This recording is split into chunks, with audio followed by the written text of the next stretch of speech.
ভাবছিলাম যে মনে হয় ফান করছে।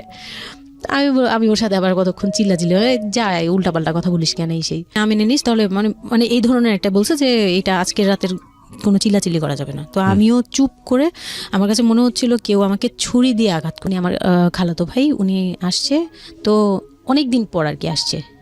আমি তখন 9-এ পড়ি, পহেলা বৈশাখ ছিল, আমি 8 থেকে 9-এ উঠে গেছি পহেলা বৈশাখ। তো ওই সময়টাতে দুষ্টামি করতেছে এরকম ভাবছিলাম যে মনে হয় ফান করছে। আমি ওর সাথে আবার কতক্ষণ চিল্লাচিল্লি যাই উল্টাপাল্টা কথা বলিস কেন এই সেই। আমার নাম শামিমা। শামিমা, বয়স কত? বয়স এখন 27 ইয়ার্স। ওকে, জন্ম জেলা? জন্ম পুরান ঢাকায়। পুরান ঢাকাতে আপনার জন্ম? হ্যাঁ, পুরান ঢাকাতেই আমার ফ্যামিলি। তার মানে আপনি ঢাকাইয়া কুট্টি যেটাকে বলে বলতে পারেন এরকমই। আচ্ছা, পুরান ঢাকার ভাষা পারেন? হ্যাঁ। ওকে, ঠিক আছে, আপনি যে ভাষাতে যেভাবে বলতে কমফোর্ট ফিল করেন সেভাবেই বলবেন। তো আমাদের এই যে অনুষ্ঠানটি জীবন গল্প, এটা নিশ্চয়ই আপনি শুনেছেন এর আগে? হ্যাঁ, শুনেছি। ওকে, ঠিক আছে, তাহলে আপনার আইডিয়া আছে। জি বলুন, আপনি কি গল্প আজকে আমাদেরকে শোনাতে এসেছেন? আমি আমার ছোটবেলা থেকে মানে জন্ম থেকেই শুরু করতে চাচ্ছি। জি শিওর। আমি হচ্ছি আমার বাবা যিনি ছিলেন উনিও পুরান ঢাকার, আমার মাও পুরান ঢাকার। তো আমি যদি আমার গল্পটা বলতে চাই তাহলে আমার একদম জন্মের আগে, মানে আমার বাবা আমার বিয়ে থেকে শুরু করতে চাচ্ছি। নিশ্চয়ই, নো প্রবলেম। তো আমার বাবা ছিলেন একজন ব্যবসায়ী পুরান ঢাকার। আচ্ছা। আর আমার মানে পাশাপাশি উনি হোমিওপ্যাথিক ডাক্তারও ছিলেন। ওকে। তো খুব ভালো একজন মানুষ ছিলেন। আর আমার আম্মু ছিলেন জমিদার, মানে জমিদার টাইপের, পুরান ঢাকায় লাইক জমিদার যেরকম থাকে আর কি, জমিদার বাড়ির মেয়ে ছিলেন। মানে পুরান এমন কি ছিল যে আগের পিতামহ বা প্রপিতামহ যেটাকে বলি জমিদার ছিল, এরকম এরকম মানে আমার নানাই ছিলেন জমিদার। ওই এলাকার সব বিচারশালী উনি করতেন, প্রভাবশালী খুব। তো ওই দিক থেকে আমার বাবা তো বিয়ের প্রস্তাব দেয়নি, মানে ফ্যামিলি থেকেই। আমার বাবার আবার একটা বিয়ে করেছিলেন আরো 8 বছর আগে আমার আম্মুকে বিয়ে করার, ওটা ছিল লাভ ম্যারেজ।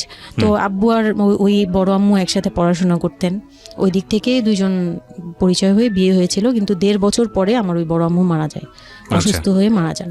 তারপর আমার আব্বু আর বিয়ে করবেন না এরকম বলেছিলেন যে আর বিয়ে করব না। তারপর প্রায় 8 বছর পরে আমার দাদু আর ফুপ্পিরা মিলে মানে আমার আম্মুকে চুজ করে তারপর বউ করে নিয়ে আসেন। তো আমার আম্মু খুব অসুস্থ থাকতেন প্রায়, আমার আম্মু একটু ফিজিক্যালি একটু দুর্বল। তো ওইখান থেকে আমার আম্মুর বিয়ের প্রায় 2-3 বছর পরে আমার একটা বোন হয়।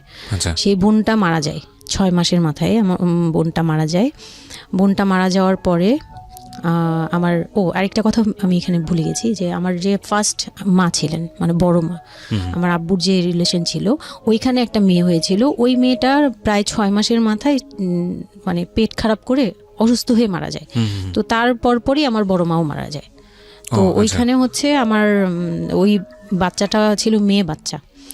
হ্যাঁ, তো ওর পরে আমার আব্বু 8 বছর পর বিয়ে করে। তারপর আমার মার একটা মেয়ে হয়, ওই মেয়েটাও মানে ওই মেয়েটা হচ্ছে জন্মের সময় মারা যায়, আর ওই ফার্স্টেরটা হচ্ছে 6 মাস পর মারা যায়। তো এই মেয়েটা হচ্ছে জন্মের সময় মারা যায়। তারপর তার 5 বছর পর আমার ভাইয়া হয়, আমার ভাইয়া আসে। তারপর আমার আম্মুকে বলা হয়েছিল যে আপনার হয়তো অপারেশন করতে হবে, কারণ আপনি আর কনসেপ্ট করতে পারবেন না, খুব অসুস্থ ছিল আম্মু। 2টাই সিজার ছিল, তো ওই সময়টাতে আর কি সিজার বেশি করা যেত না, তাহলে রিস্ক, মানে লাইফে একটা রিস্ক থাকে। তো ওই দিক থেকে আমার আম্মুকে বলা হয়েছিল যে আপনার হয়তো বা ইউটেরাসের অপারেশন করতে হবে। তো আমার আম্মু তখন বলেছিল যে না, আমার একটা মেয়ে দরকার, খুব অসুস্থ অবস্থায় বলেছিল আমার একটা মেয়ে দরকার, মানে আমার যদি একটা মেয়ে থাকতো খুব ভালো। হয়তো বা সৃষ্টিকর্তাই চাচ্ছিলেন যে একটা মেয়ে, মানে আমি যে আসবো এটা তো আর উনি জানতেন না, কিন্তু থাকে না যে অনেক সময় কিন্তু মিলে যায় এরকম। তো আমার আব্বু বলছিল যে মেয়ে হোক ছেলে হোক, আরেকটা হলে ভালো হয়। তো ওইভাবে ট্রিটমেন্ট নিয়ে আমার প্রায় 2 বছর পরে আমি আমার আম্মুর মানে পেটে আসি। তারপর আমার জন্ম হওয়ার পরে আমরা ভালোই ছিলাম, আব্বুর বিজনেস ভালো ছিল। কিসের বিজনেস ছিল? ওনার হচ্ছে ইলেকট্রিক পার্সের বিজনেস ছিল। তো ওখান থেকে আব্বুর মানে ভালো বিজনেস করতেন। পুরান ঢাকায় ছিলাম আমরা, 4 জন একটা ফ্ল্যাট নিয়েছিলাম। আব্বু বিজনেস করতো, আমি স্কুলে ভর্তি হলাম, ভাইয়া স্কুলে ভর্তি হলো। তো খুব ভালোভাবেই কাটছিল দিনকাল। তো একটা পর্যায়ে যে আমার যখন 10-11 বছর, তখন হচ্ছে আমার আব্বুর বিজনেস একটু প্রবলেম হয়, একটু না ভালোই প্রবলেম হয়, মানে একজন খুব বড় ধরনের একটা লস সে ফেলে দেন। আচ্ছা, তো আমি এটা বলতে চাচ্ছি না। ওকে। তো যাই হোক, খুব বড় একটা ট্র্যাজেডি, মানে আমার লাইফের সবচেয়ে বড় ধাক্কাটা আমি ওখানেই পাই, যে আমার আব্বু এরকম একটা পার্সন ছিল। আব্বু সবসময় বলতো যেটা, যে আমার এই মেয়েটা হচ্ছে, আমি দেখতে নাকি সেই প্রথম যে আব্বুর বেবিটা ছিল না, মেয়েটা যেটা 6 মাসের মাথায় মারা গেল, আব্বু তাকে খুব ভালোবাসতো। আমি নাকি দেখতে সেম ওরকম হয়েছি, শুধু আমি কালো, ওই মেয়েটা ফর্সা ছিল। তো আমি যখন জন্ম হই তখন আব্বু নাকি আমার ফেস দেখেই কান্না করে দেয়, যে এটা আমার বড় বড় মেয়েটা যে ছিল তার মতো হয়েছে। তার মানে ও সেই, মানে আব্বুর ধারণা ছিল যে সেই আসছে, এরকম কিছু। তা আব্বু আমাকে অনেক আদর করতো, মানে অন্য অন্য বাবারাও আদর করে সব মেয়েদেরই, কিন্তু আব্বুর ভালোবাসাটা কেন জানি একদম ডিফারেন্ট ছিল, অনেক বেশি ভালোবাসতেন, অনেক বলার মতো না। সারাক্ষণ টেক কেয়ার, সারাক্ষণ, রাত নাই দিন নাই, সব সময়। আমার রাতে খুব বদভ্যাস ছিল, আমি রাত জাগতাম প্রচুর। প্রতি রাতেই আব্বু আমাকে হেঁটে হেঁটে ঘুম পাড়াতো কোলে নিয়ে। আচ্ছা, প্রায় 10 বছর 11 বছর পর্যন্ত আব্বু আমাকে কোলে নিয়ে ঘুম পাড়াতো, অনেক আদর করতো। আর যখন যেটা, তখন তো ছোট ছিলাম, যখন যেটা বলতাম আব্বু এখন এটা লাগবে, রাত দিন তো বুঝতাম না, আব্বু ওই সময় বের হয়ে যেত, মানে খুঁজতে বের হয়ে যেত কোথায় পাই এটা। আমার মেয়ে বলছে। তো ভাইয়ার সাথে খুব একটা এরকম হয় নাই, আমার সাথে বেশি হতো। তো ভাইয়া এটা নিয়ে একটু জেলাসও করতো, কারণ সাধারণতই কিন্তু মানে ভাই বোনের মধ্যে এই এটা থাকে। তো আমাদের মধ্যেও এরকম ছিল। তো আব্বু যখন বিজনেস লস হলো তখন খুব বেশি, মানে আব্বু ভেঙে পড়লো, আমরাও মোটামুটি, আমি তো আর বুঝি না, কিন্তু আমি তখন বুঝতাম যে আমার কিছু একটা কমতে যাচ্ছে, মানে কমতি হচ্ছে আমার, কারণ সব কিছু চাওয়ার পরপরই পাওয়া আর একটু লেট করে পাওয়া, এগুলো নিয়ে একটু মেন্টালি এতে পড়ে গেলাম। তো আব্বু বুঝতে দিত না, শুধু আম্মুকে বলতো যে ওদের বুঝতে দিবে না। আম্মু আমাদের বুঝতে দেয়নি কখনো, এরকমভাবে করেনি। কিন্তু একটা সময় দেখলাম কি আব্বু বাসা চেঞ্জ করছে, ছোট বাসা নিচ্ছে, মানে এগুলো খুব ব্রেনে গিয়ে লাগলো যে ছোট বাসা কেন, আর এরকম কেন হচ্ছে। আব্বু আস্তে আস্তে ব্যবসা গোটাচ্ছে, নতুন কিছু করার চিন্তা করছে, মানে এগুলো নিয়ে আমিও খুব ডিপ্রেসড হয়ে গেলাম। তখন আমি ক্লাস 6-7 পড়ি, এরকম হবে 7 থেকে 8 উঠবো এরকম। তো আব্বু সব কিছু গুটিয়ে চলে যাচ্ছিল ওনার এলাকায়, মানে দয়াগঞ্জের ওই সাইডে, মানে আমার দাদির এলাকা যে সাইডটা, ওই সাইডটাতে চলে যাচ্ছে। ওখানে চলে যাচ্ছে, বলছে আমি ওখানেই বিজনেস করবো, ওখানে একটু মানে রুম রেন্টও কম, আমি ওখানেই চলে যাব। আর আব্বুর যে ফ্ল্যাট একটা কিনেছিল, আব্বু এর মাঝখানে একটা ফ্ল্যাট কিনেছিল কিস্তিতে, তো ওইটাও সেল করে দেয়, সেল করে বিজনেসে ওইটাও ইনভেস্ট করে। এটা একটা বোকামি করে আমার আব্বু। যাই হোক, উনিও বুঝতে পারেনি। তো ওখানে যাওয়ার পরে সেখান থেকে আব্বু আর কিছু করতেই পারলো না। আর আমাকে করলো কি, ওই সাইডটা একটু মানে রাফ এলাকা, তো যে এলাকায় আব্বুরা মানে ওখানে গেল একটু অন্য ধরনের, মানে একটু ইফটিজিং বেশি হয়, এইসব প্রবলেম ফেস করতে হয়। আর আব্বু তো আমাকে বাসা থেকে বের হতে দিত না, আর ওই সময় আমাকে বোরকা পরাতো। তখন 10-11 বছর বয়স, কিন্তু ওই সময় আমাকে বোরকা পরাতো। তো ওই দিক থেকে চিন্তা করেছে যে এখান থেকে স্কুল চেঞ্জ করতে হবে, 8-এ উঠে যাচ্ছে মেয়েটা, তো এখান থেকে স্কুল না চেঞ্জ করে ওর মামার বাসায় থাকুক, আমার ছোট মামার বাসায় আর কি। আমরা তো নানু বাড়ি তো আমার ওইখানেই, বংশাল সাইডে আর কি। তো ওইখানে আমার মামা বাসায় নানু বাড়িতে রেখে আমার আব্বু যায়, কিন্তু রাখতে চায় না প্রথমে। আমার আম্মু খুব রিকোয়েস্ট করে যে এখানে ভালো থাকবে। আর আমার মামা ওইখানকার, আবার নানার পরে আমার মামাই ওখানে মোটামুটি প্রভাবশালী, মানে নানার যে প্রভাবটা ওটা আমার মামা পেয়েছে, মানে ওখানে বিচার টিচার যা হয় সব মামা করে, এখনও করে। তো ছোটো মামার বাসায় গেলাম, মামি আমাকে খুব আদর করতেন, মামি আমাকে অনেক স্নেহ করেন, সত্যি কথা এখনও অনেক স্নেহ করেন, কিন্তু আমার যাওয়া হয় না, ওটা আমি পরে বলছি। তো ওখানে ছিলাম, মামার বাসায় গেলাম, খালার ছেলে, বড় ছেলে, হ্যাঁ, উনি হচ্ছে আমার মানে মামার বাসায় আসছে হঠাৎ করেই। আমি জানতাম না যে কেন আসছে, মাঝে মাঝে দেখা হলে সালাম দিতাম। কি নাম ওনার নাম রিপন। ওকে। তো উনি হচ্ছে আমার মামার বাসায় আসছে। আপনার খালাতো ভাই? উনি আমার খালাতো ভাই, উনি আসছে। তো অনেক দিন পর আর কি আসছে। আমি তখন 9-এ পড়ি, পহেলা বৈশাখ ছিল, আমি 8 থেকে 9-এ উঠে গেছি, পহেলা বৈশাখ। তো ওই সময়টাতে তাকে দেখলাম যে সে আমাদের বাসায়, রিপন। হ্যাঁ। তো আমি সালাম দিলাম, ভাইয়া কেমন আছেন, কারণ উনি আমাদের অনেক সিনিয়র। আপনি তখন ক্লাস 9-এ পড়েন? হ্যাঁ, 8 থেকে 9 আর কি। 8 থেকে 9, ওকে। হ্যাঁ। তো ওই সময় আমি দেখে বললাম, ভাইয়া কেমন আছেন, চা খাবেন? তো আমার মামা বললো, হ্যাঁ চা বানিয়ে নিয়ে আসো। তো আমি গিয়ে পরে শুনি যে আমার মামাতো ভাই আমাকে বলতেছে যে আমার মামাতো ভাই আবার আমার একদম মানে আপন ভাইয়ের চেয়েও বেশি বলবো, কারণ ওর সাথে আমি সব কিছু মানে ও আর আমি একসাথে বড় হয়েছি, কখনো মনে হয়নি যে এটা আমার মামাতো ভাই, নিজের ভাই মনে হতো। তো আমার বলতেছে যে তুই তো এখন আন্টি হয়ে যাবি, মানে দুষ্টুমি করতেছে যে তুই তো এখন বড় ভাবি হয়ে যাবি হ্যান তেন। আমি বলি কেন? বলে রিপন ভাই না তোরে বিয়ে করতে চায়। তো আমি খুব হেসে দিলাম, মানে আমি বলতেছি যে দুষ্টামি করতেছে, এরকম ভাবছিলাম যে মনে হয় ফান করছে। আমি ওর সাথে আবার কতক্ষণ চিল্লাচিল্লি যায়, উল্টাপাল্টা কথা বলিস কেন এই সেই। তো এগুলা নিয়ে ওরা সবাই মিলে আমার সাথে বলতেছে, বলে কি কেমন কথা বলো। উনি বয়সে কত বড় ছিল আপনার থেকে? আমার তখন 13 আর উনার তখন ধরেন 37। 24 বছরের বড়, মানে আপনার না 24 বলতে এখানে হ্যাঁ 24 বছরই তো বড়, তাই তো? ও মাই গড, ওকে।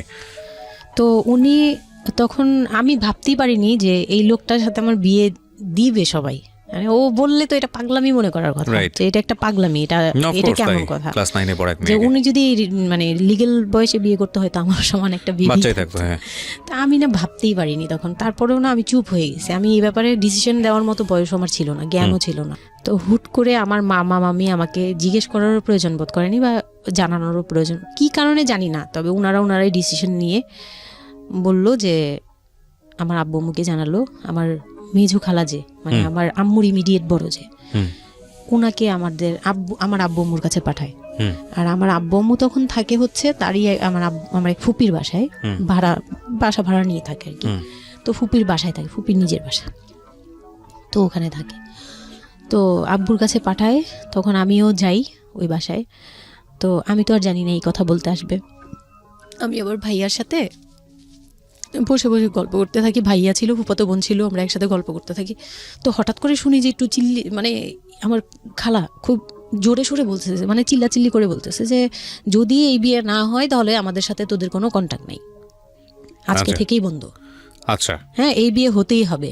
কেন হতে হবে? আমার আব্বু বলছে কেন হতে হবে, আমার মেয়ে তো অনেক ছোট, ও তো এই সংসারের ভার নিতে পারবে না, বলো ওগুলো আমরা দেখবো, ওরে আমরা বাচ্চার মতো পালবো।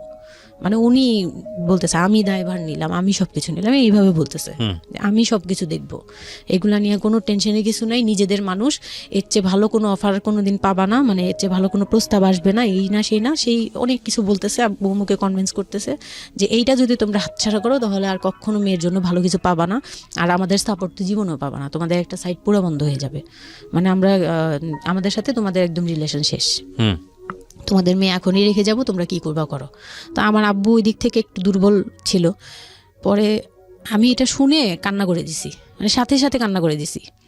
তো আমার ভাইয়াও বুঝছে, আমাকে নিয়ে ছাদে চলে গেছে, আমার ফুফাতো বোন, ভাইয়ার এক খুব ক্লোজ ফ্রেন্ড ছিল, ছোটবেলার বন্ধু, সেও আমাকে খুব আদর করতো বোনের মতো, সেও গেল উপরে, বলতেছে আপু তুই কান্না করিস না, আমরা দেখতেছি কি করা যায়। তো আমার ভাইয়া বলতেছে, বলে কি আমি ওরে নিয়ে কোথাও পালিয়ে যাই, আমার মনে হচ্ছে যে আমি ওকে নিয়ে এখন কোথাও পালিয়ে যাই, যে রিপন ভাই এটা কিভাবে এটা বলতে পারে যে বিয়ে করবে ওকে। তো আমি খুব কান্নাকাটি করছিলাম, আমার খালা চলে গেল, খালা চলে যাওয়ার পরে আমার ভাইয়া আব্বুকে যে কি বলছে জানি না, আব্বু আবার ছাদে আসছে, আমি কান্না করতেই আসি, মানে তখন কন্টিনিউ কান্না করতেছি। তো আমার আব্বু ছাদে এসে যেটা বললো যে, আমার আব্বু তখন বললো যে, বলে আমি তোমাকে নিয়ে মানে বনে চলে যাব দরকার পড়লে, কিন্তু আমি ওর কাছে তোমাকে দিব না। তো আমি দেখলাম যে আব্বু ফিজিক্যালি, মেন্টালি, আর্থিকভাবে সব দিক থেকে দুর্বল, এখন আমাকে নিয়ে যদি বের হয় সে পারবে না, এটুকু বুঝলাম, তার দ্বারা সম্ভব না এটা। পরে আমাকে বললো যে তুমি যদি রাজি থাকো তাহলে আমার কোনো আপত্তি না, যদি তুমি বলো যে না আব্বু আমি রাজি না, তুমি শুধু একবার বলো, তাহলে আমি তোমাকে নিয়ে বের হয়ে যাবো, আমরা বাবা মেয়ে কই থাকবো কেউ জানার দরকার নেই। আপনার মার কি ভূমিকা ছিল এই সময়? আমার মা তখন বলতেছে যে দিবে, আমার মা ইচ্ছা ছিল যে দিবে, কারণ আমার মা তখন এই জিনিসটা বুঝে না, মানে আমার মা এমনিতেও অনেক সৎ সরল, সত্যি কথা বলতে ওনার দোষ না এটা, সেইটা বুঝতো না যে এই যে ডিস্টেন্সে বিয়ে দিলে এই বিয়েগুলো টিকে না, বা 24 বছর বয়সের ডিফারেন্স, এগুলো নোট করবেন এবং খুব ইম্পর্টেন্ট, আসলে খুবই ইম্পর্টেন্ট। কারণ বয়সের গ্যাপটা না ঠিক আছে, কিছু কিছু মানুষের জীবনে যে ব্যতিক্রম ঘটে না তা কিন্তু না, কিন্তু এই ব্যতিক্রমটা যদি আমরা উদাহরণ হিসেবে নিয়ে সবার উপর চাপিয়ে দেওয়ার চেষ্টা করি তাহলে কিন্তু সেটা সম্ভব নয়। ঠিক আছে, একটু একটু খেয়াল করবেন, 24 বছরের ডিফারেন্স হচ্ছে ও এবং ওর খালাতো ভাই রিপনের মধ্যে। ও যখন 13 বছর তখন ওর খালাতো ভাই হচ্ছে 37। So it's a huge gap. সাধারণত বলা হয়ে থাকে 4-5 বছরের গ্যাপ ইজ ওকে, কিন্তু এর থেকে বেশি না হওয়াটাই বেটার। সেক্ষেত্রে 24 বছর, কোথায় 4-5 বছর আর কোথায় 24 বছর। হ্যাঁ, দেন হচ্ছে ওই বিয়েটা মানে আপনি কি বললেন? এখন তো সিদ্ধান্ত আসলে আপনার জায়গায় ছিল। সিদ্ধান্ত আমার জায়গায় বলতে আমি তখন 13 বছর বয়স, তো মানে আমি তখন প্রেমও করিনি একটাও। মানে একটা এজ থাকে কিন্তু সবকিছুরই, মানে তখন দেখতাম যে আশপাশে মানে যারা কলেজে পড়ে, আমার একটা টার্গেট ছিল যে আমিও একদিন কলেজে পড়বো, যাব। আমার ভাইয়াও বলতেছে, বলে আমিও আপনার সাথে যাব। তো আমি দেখতেছি আব্বু এমনিতেই 1 থেকে 1.5 বছর বা 2 বছর ধরে এরকম সার্ভাইভ করতেছে, মানে নিজে যুদ্ধ করে পারতেছে না, কাজকর্ম সব কিছু বন্ধ হয়ে গেছে, মানে বিজনেস টিজনেস সব গুটিয়ে ফেলছে। তারপর উনি যে এখন নিজে চলবে ওইটাই চলতে পারতেছে না, মানে খুব কষ্ট হচ্ছে আমাকে। আমার মতো মানে আমাকে যেখানে উনি একটা রাত 24 ঘন্টা একবার হলো আমাকে দেখতে হতো, ওই জায়গায় আমার মামার বাসায় ফেলে রাখছে। প্রতিদিন হেঁটে যেত, দেখে আসতো, একবার হলেও দেখে আসতো, মানে এরকম কষ্টগুলো করছে। ওই দিক থেকে চিন্তা করে দেখলাম যে না, আমার আসলে উনাকে প্রেশার দেওয়া উচিত না, ওনার উপর ছেড়ে দিই। তখন আর কি এটাই মাথায় কাজ করছে যে আব্বু আপনি যেটা বলবেন সেটাই। পরে তার 1 সপ্তাহের মধ্যে 14 এপ্রিল পয়লা বৈশাখ আর 23 তারিখে আমার এঙ্গেজমেন্ট হয়। এঙ্গেজমেন্ট হয়ে যায়? হ্যাঁ, ওই উনি একদম খুব তাড়াহুড়া করে যে এঙ্গেজমেন্ট হতে হবে, বিয়ে হতে হবে খুব শীঘ্রই। তো ওইভাবে এঙ্গেজমেন্ট হয়। মানে এঙ্গেজমেন্টের পরেও আমি একদম স্টপ, আমার মাথায় কিছুই, তখন আমি পুরোপুরি ব্ল্যাঙ্ক। মানে আমি যে নিজের থেকে কিছু বলবো, কিছু করব, আমার ভিতরে ওইগুলো আর কাজ করছিল না। স্কুলে যাইতাম, অনেক সময় যাই না, এরকম আর কি, যে যেতে ইচ্ছে করলে যাই, না ইচ্ছে করলে যাই না, এরকম হয়ে গেলাম। এঙ্গেজমেন্টের 3 মাস পরে বিয়ে হওয়ার কথা ছিল, কিন্তু ঘুরতে ঘুরতে 4 থেকে 5 মাস ইয়ে হলো। তো 2004-এ 4 থেকে 5 মাসের মধ্যে সে আমার সাথে অনেকবার দেখা করতে চাইছে, কেউ দেখা করতে দেয়নি, কারণ আমার ফ্যামিলি খুব রেস্ট্রিক্টেড ছিল এইসব ব্যাপারে, কেউ দেখা করতে দেয়নি। আর আমিও ভয় পেতাম, তো আমি খুবই ভয় পেতাম, ওনাকে অনেক ভয় পেতাম, সোজা কথা আমি ওনাকে খুব ভয় পেতাম। তো এর মাঝখানে এক ভাবি, আমার নানু বাড়িতে ছিলাম, তো মানে মামার বাড়ি, আমার মামার নিজের বিল্ডিং হচ্ছে একটা, আর নানু বাড়ি পুরোনোটা, যেটা পুরোনো বাড়ি, ওখানে তো আমার সব জয়েন্ট ফ্যামিলি, মানে আমার অন্য মামারা এবং মামাতো ভাইয়ের বউরা সবাই একসাথে থাকে। তো আমার এক মামাতো ভাইয়ের বউ তাকে খুব রিকোয়েস্ট করছে যে ভাবি আপনি ওকে একটু ডেকে দেন, কথা বলবো। তো আমার মামাতো ভাইয়ের বউ মনে করছে যে সে তো তাদের তো বিয়েই হচ্ছে, তো সমস্যা কি, ডেকে দিই। তো আমাকে আর বলে নেই। প্রথম একবার আমাকে বলছিল যে দেখা করে দিবে, তখন আমি বলছি না আমি যাবো না, আমি দেখা করবো না, আমার খুব ভয় লাগতো। তখন আমার বিয়ের মনে হয় 1.5-2 মাস আগের কথা এটা। তো আমার মামাতো ভাইয়ের বউ আমাকে ডাকছে যে কিছু একটা বলে, মানে জামা বানানো বা সামহাও এরকম কিছু একটা, অনেক বছর আগে, তো ভুলেও গেছি যে কি একটা কারণে আমাকে ডাকছে সে। তো আমি গেলাম, একদম মনের অজান্তেই গেলাম। গিয়ে পরে রুমে গেছি, পরেই দেখি হইল মানে রিপন বসে আছে।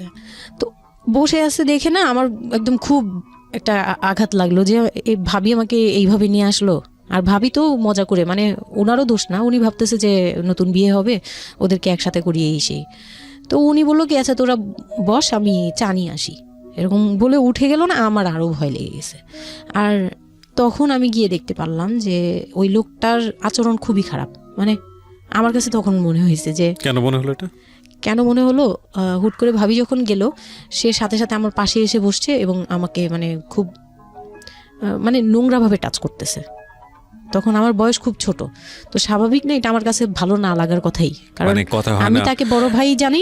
এক্স্যাক্টলি, মানে কয়দিন আগেও তো সালাম কালাম দিয়ে দূরে থেকে কথাবার্তা বলতাম, বড় ভাইয়া বলতাম, সবাই মানে তাকে বড় ভাইয়াটাকে আমিও বড় ভাইয়া ডাকতাম ওই ইয়ে থেকে।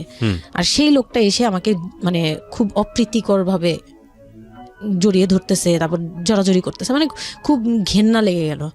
আমি খুব জোরাজড়ি করে আমি বললাম আমি এখন চিল্লাচিল্লি করবো, মানে তখন আমার খুব খারাপ লাগতেছিল, তখন বললাম আমি চিল্লাচিল্লি করবো বলে আমি একটু জোরে বলছি। পরে উনি আমাকে ছেড়ে দিছে, আমি এমন দূর দিছি একবারে সরাসরি মানে মামার বাসায় চলে গেছে, আর আসিনি। আর ওখানে গিয়ে অনেক কান্নাকাটি করছে যে এখন তো নাও করা যাবে না, আর এই লোকটা এরকম কেন, এই লোকটা তো তাহলে বিয়ের পরে মানে আমার একটা ভয় ঢুকে গেছে যে এই লোকটা তো তাহলে আমাকে না জানি কি করবে, এরকম একটা ভয় ঢুকে গেছে। তখন তো ছোট ছিলাম, আর আমাদের ওই সময়টাতে তো এত মিডিয়া ছিল না যে আমরা এত কিছু বুঝবো যে এই আর কি। তো ওখানে তারপর 1.5 থেকে 2 মাস পরে বিয়ে হলো। এর মাঝখানে অনেকবার ফোন টোন করতো, ইয়ে করতো, আমি রেসপন্স করতাম না। তো বিয়ে যেদিন হলো, বিয়ের রাতের কথাটা কি বলবো। নিশ্চয়ই আপনার যদি মনে হয় যে বিষয়টা সামাজিকতার জায়গাটা থেকে খুব সেন্সিটিভ, একটা মেয়ের মানসিকতার জায়গাটা থেকে, যেটা আসলে এটা আমার বলার মতো শক্তিও নাই সত্যি কথা বলতে। আমি এটাই আমার লাইফের সবচেয়ে বড় ট্র্যাজেডি, বিয়ের রাত। হয়তো আপনি খেয়াল করছেন কিনা জানি না, কিন্তু আপনি মাঝখানে বললেন যে আমি অ্যাফেয়ার করবো কিভাবে, আমার মন তো তখনই ভেঙে দিছে। আমার ভিতরে একটা ভয় কাজ করে।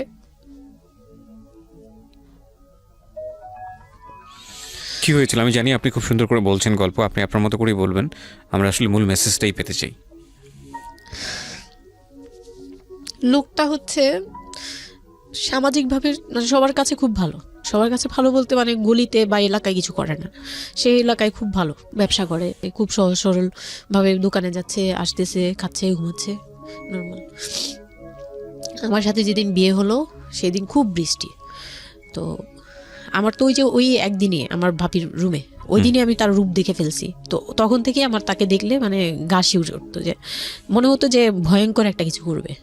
মানে মনে হতো, তখন আমি বুঝতাম না, সেক্সুয়াল লাইফটা বুঝতাম না যে সেক্স কি জিনিস, কিন্তু তখন একটা ভয় ঢুকে গেছে, খুব চাপা একটা ভয়। প্রথম কথা হচ্ছে যে আপনি একটা ছেলে এবং মেয়ের মধ্যে যে স্বাভাবিক সম্পর্কটা বিবাহ পরবর্তী, এটা সম্পর্কে আপনার কোনো আইডিয়া ছিল? আপনাকে কেউ বলেছে? এটা সম্পর্কে কোনো আইডিয়াই ছিল না, শুধু জানতাম যে কিছু একটা হয়, কিন্তু কি হয় সেটা আপনি জানতেন না। আপনাকে বিয়ের রাতে বা আগে পরেও কেউ কখনো কিছু বলে না? আমার বিয়ের আগে আমার এক ভাবি ছিল, মানে যেই ভাবির বাসায় গেছে সেই ভাবি না, আরেকটা ভাবি ছিল, উনারই বড় যা আর কি। তো ওই ভাবি আমাকে জাস্ট কানে কানে বলছে যে আজকে কিন্তু যাই হোক একদম চুপ থাকবি, আমাকে এইভাবে বলছে। শুধু এটা বলছে আজকে যাই হোক, আরো ভয়ানক কথা বলেছে, মানে এটা শুনলে তো আরো ভয় লাগে। যাই হোক কি হবে, বলে কিছু বুঝো না তুমি, হ্যাঁ কিছু এতই ছোট, কিছু বুঝো না, এইগুলি বলতেছে। মানে আপনার মনে আরো বেশি ভয় ঢুকে গিয়েছে। কোন ধরনের চিল্লাচিল্লি করবি না, চুপচাপ থাকবি, মানে জাস্ট হাসি মুখে এরকম করে বলছে। কিন্তু আমার কাছে একটু ভয় লাগছে তখনই, যে এই লোকটা তো ওই সময় যদি এরকম মানে খপ করে জড়া ধরতে পারে, এই লোক কি করতে পারে, কি হতে পারে, মানে এই টাইপের একটা ভয় কাজ করছে তখন এই জিনিসগুলো বুঝতাম না, মানে ফিজিক্যাল রিলেশন বা এগুলি এই সম্পর্কে কিছুই জানতাম না। জানতাম যে কিছু একটা হয়, হাজব্যান্ড ওয়াইফে কিছু হয়, কিন্তু কি হয় এটা জানতাম না, এরকম ছিলাম। তো নর্মালি যখন বিয়েটা হলো, কমপ্লিট হলো, সে তো মানে কতক্ষণে রুমে যাবে এরকম। একটু পজ দিচ্ছি আমি এখানে, কারণ আমি জানি যে ম্যাক্সিমাম আমি গেস করছি এখানে, কারণ এখানে যারা শুনবে বা এই মুহূর্তে যারা শুনছে তাদের ইন্টেনশনটাকে আমি একটু ক্লিয়ার করতে চাই। সেটা হচ্ছে আমরা এটা বলি যে this is an entertaining show, but এই জীবন গল্প বলেন বা আমার লাস্ট 7-8 ইয়ার্সের ক্যারিয়ারে আমি রেডিওতে যে ধরনের প্রোগ্রাম করেছি, সোশ্যাল অ্যাওয়ারনেসের জায়গাটা থেকে এটা কী ধরনের ভূমিকা রেখেছি সেটা আপনারা আপনাদের জায়গা থেকেই ভালো মূল্যায়ন করতে পারবেন। বাট আমি একটু করজোরে আপনাদের কাছে একটা মিনতি করতে চাই, এই ঘটনাটাকে সিনেমা হিসেবে না দেখে, সিনেমার পর্দায় কিছু একটা ঘটতে যাচ্ছে এরকম একটা কিছু হিসেবে না দেখে, রেডিও হিসেবে না দেখে, একটু নিজের জায়গা থেকে চিন্তা করে দেখবেন, বা যদি বিষয়টা এরকম হয় একটা মানবিক জায়গা থেকে একটু চিন্তা করে দেখবেন। 24 বছরের গ্যাপ হাজব্যান্ড আর ওয়াইফের মধ্যে, 24 ইয়ার্স, 13 বছরের একটা মেয়ে, যে মেয়েটার জীবনে প্রেম বলতে কোনো কিছু আসেনি, শারীরিক সম্পর্ক কি সে বোঝেই না, এবং দ্বিতীয়ত যে বিষয়টা ইম্পর্টেন্ট, বয়ঃসন্ধিকালের একেবারে ইনিশিয়াল স্টেজে সে আছে, সে জানি না আসলে বিষয়গুলো কি। আর 37 বছর মানে হচ্ছে আমাদের পার্সপেক্টিভ থেকে, আমাদের সামাজিকতার জায়গা থেকে একটা ছেলে যখন একদম এই সমস্ত স্টেজ, প্রেম বলেন, শারীরিক সম্পর্ক বলেন বা অন্যান্য যে বিষয়গুলো আছে সেগুলো বলেন, সেগুলো অতিক্রম করে মোটামুটি বৈষয়িক হয়ে গেছে। বৈষয়িক বলতে আমি যেটা বোঝাচ্ছি, এই জীবনে এসে দায়িত্ব ছাড়া অন্য কোনো কিছু থাকে না 37 কিংবা 40 বছরের পর থেকে, এরকম একটা স্টেজে আছে। তার মানে ওদের মধ্যে মেন্টাল ম্যাচিংয়ের কত বড় একটা গ্যাপ। সেই জায়গাটা থেকে ছেলেটা যদি মেয়েটাকে বুঝতে না চেষ্টা করে, বিশেষ করে ছেলের দায়িত্ব, কারণ যেহেতু সে সিনিয়র, যদি বুঝতে না চেষ্টা করে, তাহলে এটা কতটা অমানবিক এবং কতটা পাশবিক, কতটা ভয়ঙ্কর হতে পারে মেয়েটার জায়গাটা থেকে, এটা একটু চিন্তা করবেন। সো বিশেষ করে যারা বাসরাত বিষয়টাকে মাথায় রাখছেন তাদেরকে আমি বলবো প্লিজ থিঙ্ক লাইক দিস। হ্যাঁ, এখানে একটু মানবিক হওয়া প্রয়োজন। এখানে যদি আমরা শুধু এন্টারটেনমেন্ট হিসেবে বিষয়টাকে নেই, তাহলে আমি আসলে যে কারণে এই বিষয়টা আনতে চাচ্ছি সেই মেসেজটা ক্লিয়ার হবে না। Okay, so please feel the story actually. তারপর বিয়ের দিন যেটা আর কি, রাতের বেলা সবাই আমাকে নিয়ে আসলো বাড়িতে, মানে ওনাদের বাসায়। তো ওই বাসায় হচ্ছে একটা রুম, মানে প্রথম হচ্ছে বাসায় ঢুকেই কোনো বারান্দা টারান্দা কিছু নেই, শুধু রুম আর সিঁড়ি। সিঁড়ি ঘর, মানে পুরান ঢাকার বাসাগুলো একটু বেশি হয়তো খুব ছোট ছোট হয়তো, ঘিঞ্জি টাইপের হয়। আমি একসময় জিএসআরসিতে কাজ করতাম, আমার ফার্স্ট জব ছিল ওটা, আমি সার্ভে করেছিলাম পুরান ঢাকায়। সেটাই আমার প্রথম পুরান ঢাকায় যাওয়া, এবং আমার কাছে মনে হয়েছিল যে আমি কোথায় এসেছি। অনেক ঘিঞ্জি ভাইয়া। না, এটা কারণ হচ্ছে কি, পুরান ঢাকা নিয়ে অনেকেই অনেক কিছু বলেন, কারণ ঢাকায় যারা, তাদের কাছে পুরান ঢাকাটা একটা নস্টালজিক জায়গা। আমি তো আর ঢাকায় বড় হইনি, সো আমার কাছে ঢাকা, আমি যখন ঢাকায় প্রথম পাড়া দিয়ে যখন পাবলিক বাসে উঠেছিলাম, তখন আমার কাছে মনে হচ্ছে আল্লাহ আমি কোথায় আসলাম, এই জায়গায় আমি কেন আসলাম। তো নর্মালি হচ্ছে ঢাকায় এরকম। তারপরে যখন পুরান ঢাকায় গেলাম, পুরান ঢাকার সাথে আমার ওই ধরনের অ্যাটাচমেন্ট কখনোই ছিল না, অনেক বেশি, অনেক ঘিঞ্জি। আমার মনে আছে চকবাজারের যেই চকবাজার নামে একটা যে জায়গা আছে, ওখানে চুরি পট্টি বা কি যেন একটা আছে না, যে মেয়েদের কসমেটিক্স বিক্রি করে, ম্যাক্সিমাম হচ্ছে নকল, আমি জানি না এখন কিরকম আছে। তো আমি জীবনে কোনোদিন দেখি নাই যে একটা মানুষ আরেকটা মানুষকে গলি দিয়ে ক্রস করতে পারে।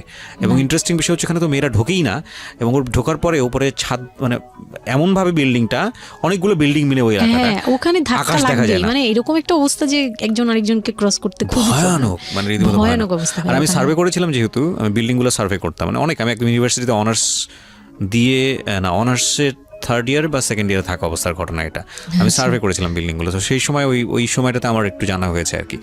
তো আসলে ভয়ানক রকমের ঘিঞ্জি। হ্যাঁ, তো বলুন যেটা বলছিলেন। তো যেটা বলছিলাম যে ওই রাতে ওই একটা রুম, এরকম রুমের উপরে রুম, তার উপরে রুম, মানে সিঁড়ি রুম এরকম। আর প্রথম যে রুমটা, মানে নিচতলায় যে রুমটা ছিল, সেই নিচতলার রুমের সিঁড়ির নিচে ছিল চুলা আর বাথরুম, সিঁড়ি কর্নারে। ওকে, মানে এটা হচ্ছে ওদের নিজের বাড়ি। ওকে, এইটুকুই ছিল। মানে তিনটা রুম, মানে হচ্ছে হলো এক ধরনের বিল্ডিং, একটা বিল্ডিং, একতলা দুতলা তিনতলা এরকম বিল্ডিং, বা তিনটা রুম। হ্যাঁ, তিনতলা বিল্ডিং, কিন্তু সিঁড়ি আর রুম। মানে কত অল্প জায়গার মধ্যে এই জিনিসটা ম্যানেজ করেছে। হ্যাঁ, আমি পরে শুনেছি যে এটা আধা কাঠারও নিচে, ওইটা 1 শতক বা হাফ শতক জমি যেটাকে বলে। হ্যাঁ, শুধু একটা রুম আর সিঁড়ি, এইটুকু। তো ওইটুকুর মধ্যেই মানে বাড়িটা। তো ওই বাড়িতে আমার খালার বাড়ি ছিল, আমি তো প্রায়ই যেতাম, বেড়াতে যেতাম ছোটবেলায়। তো আমাকে নিয়ে গেল, আর 3তলার রুমে, সবচেয়ে পরের রুম যেটা, ওটাতে আবার আমার মানে মেজো দেবর সম্পর্কে ছিল, সে আমাদেরও মানে আমার বিয়ের 12 বছর আগে বিয়ে করে ফেলছে। সে লাভ ম্যারেজ করছে, মানে উপযুক্ত বয়সে বিয়ে করছে। আর আমার হাজবেন্ড আবার ছিল যে উনি আবার খুব লেটে বিয়ে করছে, মানে ফ্যামিলির দায়িত্ব পালন করে সবকিছু শেষ করে তারপর বিয়ে। 37 আসলে খুব লেট না, কিন্তু 37 এর জায়গা থেকে 13 বিয়ে করাটা খুব অবিবেচ্য। আমার জন্য তো সে অনেক বড়। যাই হোক, তারপর ওই দেবরের যখন বিয়ের 12 বছর হয়ে গেছে, তখন উনি বিয়ে করছে। আর তো ওই ভাইয়া, মেজো ভাইয়া যে ছিলেন, তো মেজো ভাইয়ার রুমটা ছিল 3তলায়। আমি ওখানেই আমার বাসর ঘরটা করা হয়েছিল আর কি। তো ফুল টুল তেমন ভালো আনা হয়নি, সে খুব রাগারাগি করছে। ছোট ভাই যারা ছিল এলাকার, ছোট ভাইটাই ওদের সাথে খুব রাগারাগি করছে আমার হাজবেন্ড যে ছিলেন। তো এটা কোনো ঘর সাজানো হলো, এই সেই বলে চলে বলতেছে, এখন তোমরা বের হও, অনেক হয়েছে, এখন তোমরা যাও, মানে খুব রাগারাগি করতেছে। তো আমি রাগ দেখে আরো ভয় পেয়ে গেছি। প্রথম রাত, তারপর আবার আমি মানে এই অবস্থায় আসছি, বউ হয়ে আসছি, আমার শরীরে ভারী গহনা, শাড়ি টাড়ি, মানে আমি এগুলোর ওজন নিতে পারছি না। 4-5 ঘন্টা হয়ে গেছে আমাকে এগুলো পরায় রাখা হয়েছে, ভারী মেকআপ দেওয়া হয়েছে, আমি এগুলো কখনো ইউজ করিনি ফার্স্ট লাইফে। মানে আমি দেবীর মতো সেজে বসে আছি, এরকম একটা ইয়ে। তো খুব ভয়েও কাজ করছে, নার্ভাসনেস। তারপর এখন কি হবে, সবাই বের হয়ে গেলে কি হবে, এটা একটা টেনশন। আর শুধু মানে কেমন জানি একটা ফিল, যেটা সাধারণত নর্মালি হওয়া উচিত একটা ছেলে এবং একটা মেয়ের জায়গাটা থেকে। এটা হচ্ছে জীবনের সবচেয়ে সুন্দরতম মুহূর্তের একটা, রাইট? আমরা সেটাই চিন্তা করি না।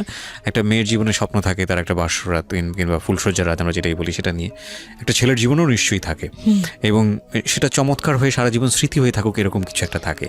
এবং সেখানে বিষয়টা যদি এরকম হয় যে একটা মেয়ের জীবনে আতঙ্কের রাত এবং ভয়ানক রকম আতঙ্কের, সবচেয়ে বড় আতঙ্কের রাত ছিল ওটা, তাহলে আপনি চিন্তা করে দেখতে পারেন।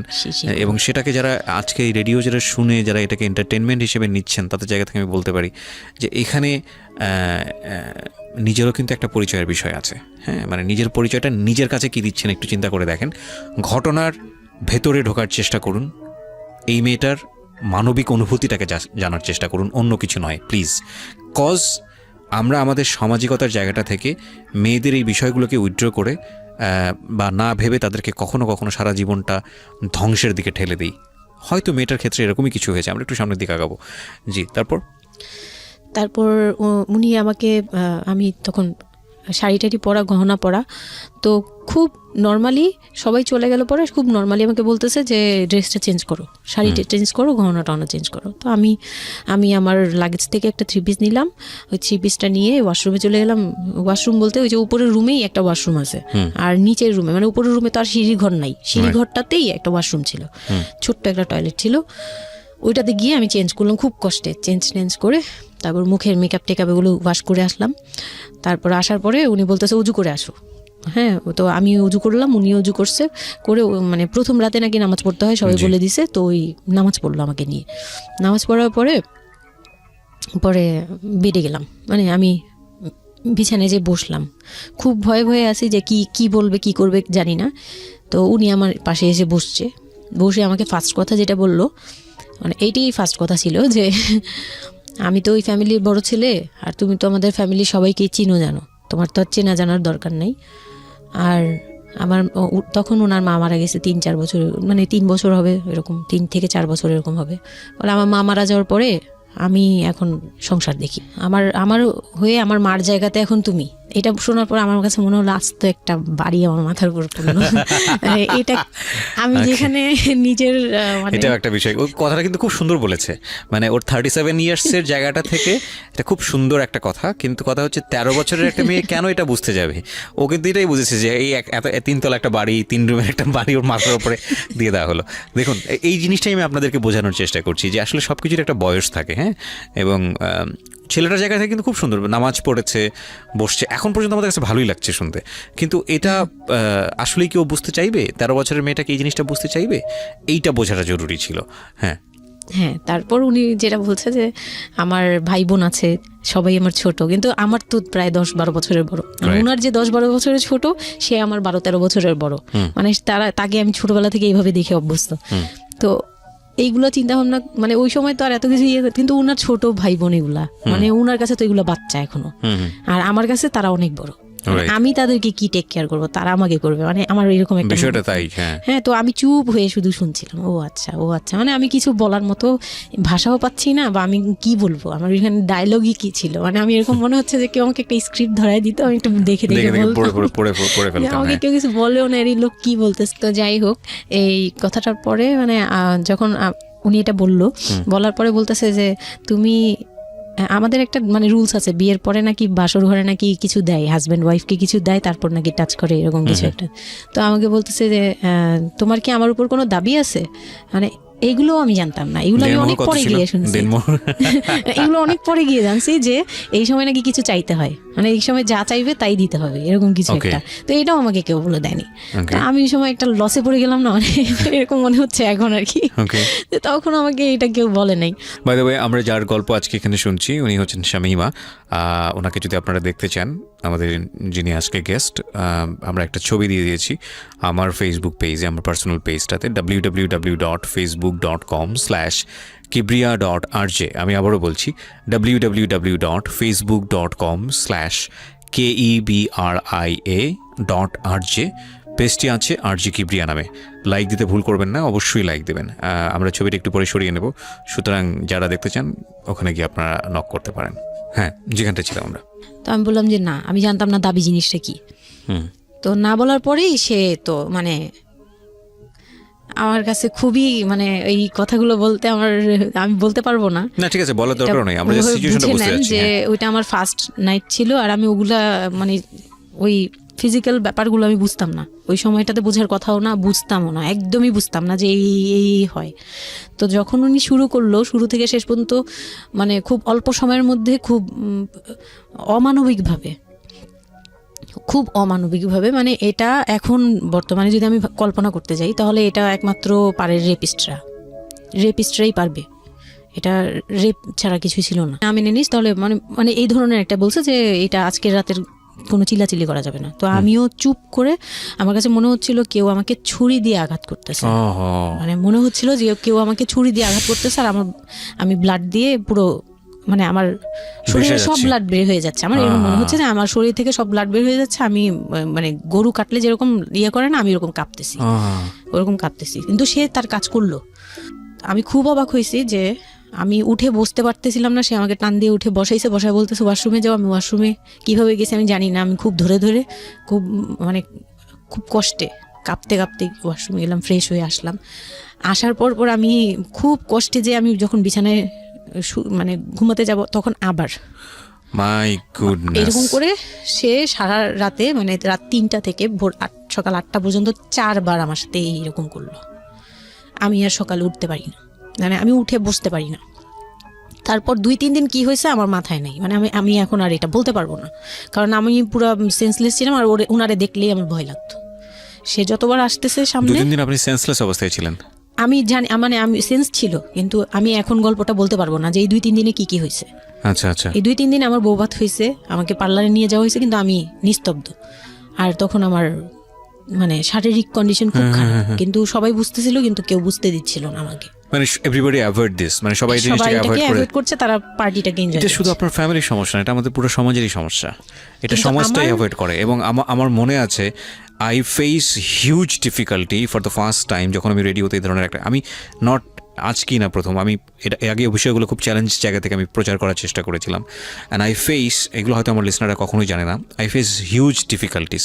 যখন আমার প্রথম বইটা পাবলিশড হয় সেটা নিয়েও আমার একটা বড় ধরনের ডিফিকাল্টি ফেস করতে হয়েছে। একটা অদ্ভুত বিষয় হচ্ছে আমাদের সমাজে এই বিষয়গুলোকে আমরা অ্যাভয়েড করি, আমরা ঢেকে রাখতে চাই, আমরা মনে করি এটা একটা ট্যাবু, এটা সমাজে 8-10 জন মানুষের সামনে এটা নিয়ে আলোচনা করা যায় না। একটু চিন্তা করে দেখবেন আলোচনা করা যায় না এটা কোন অর্থে? যদি বিষয়টা নিয়ে সুড়সুড়ি দেওয়া হয়, যদি বিষয়টা নিয়ে এমনভাবে বলা হয় যে এটা এমনভাবে প্রেজেন্ট করা হচ্ছে যেটা একটা রগরগা বিষয়, এবং সেটা শুনে আরও কারোর মধ্যে এই ধরনের পাশবিক বা সে আসলে এন্টারটেনমেন্টের জায়গা থেকে নিয়ে এটাকে মজা হিসেবে নিল, বিষয়টা তখনই একটা প্রশ্ন আসে।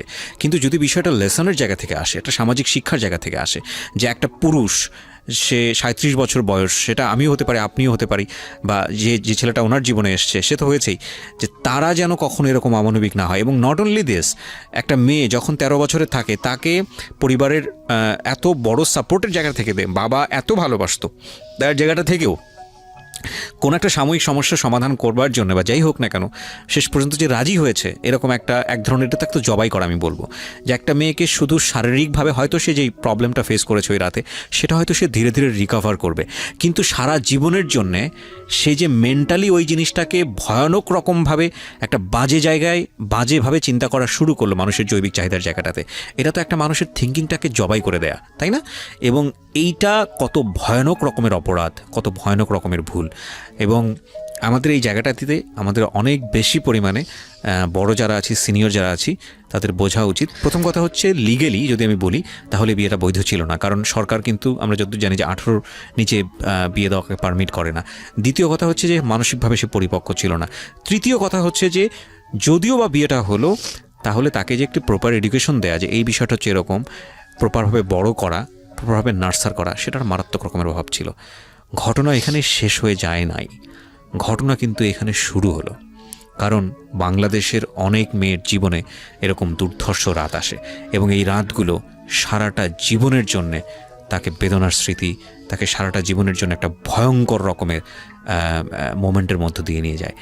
আমরা এগুলো নিয়ে কথা বলতে পছন্দ করি না, আমরা এগুলো নিয়ে কথা বলি না, আমরা এগুলোকে নিয়ে কথা বলাটা একটা সামাজিক জায়গা থেকে ট্যাবু মনে করি।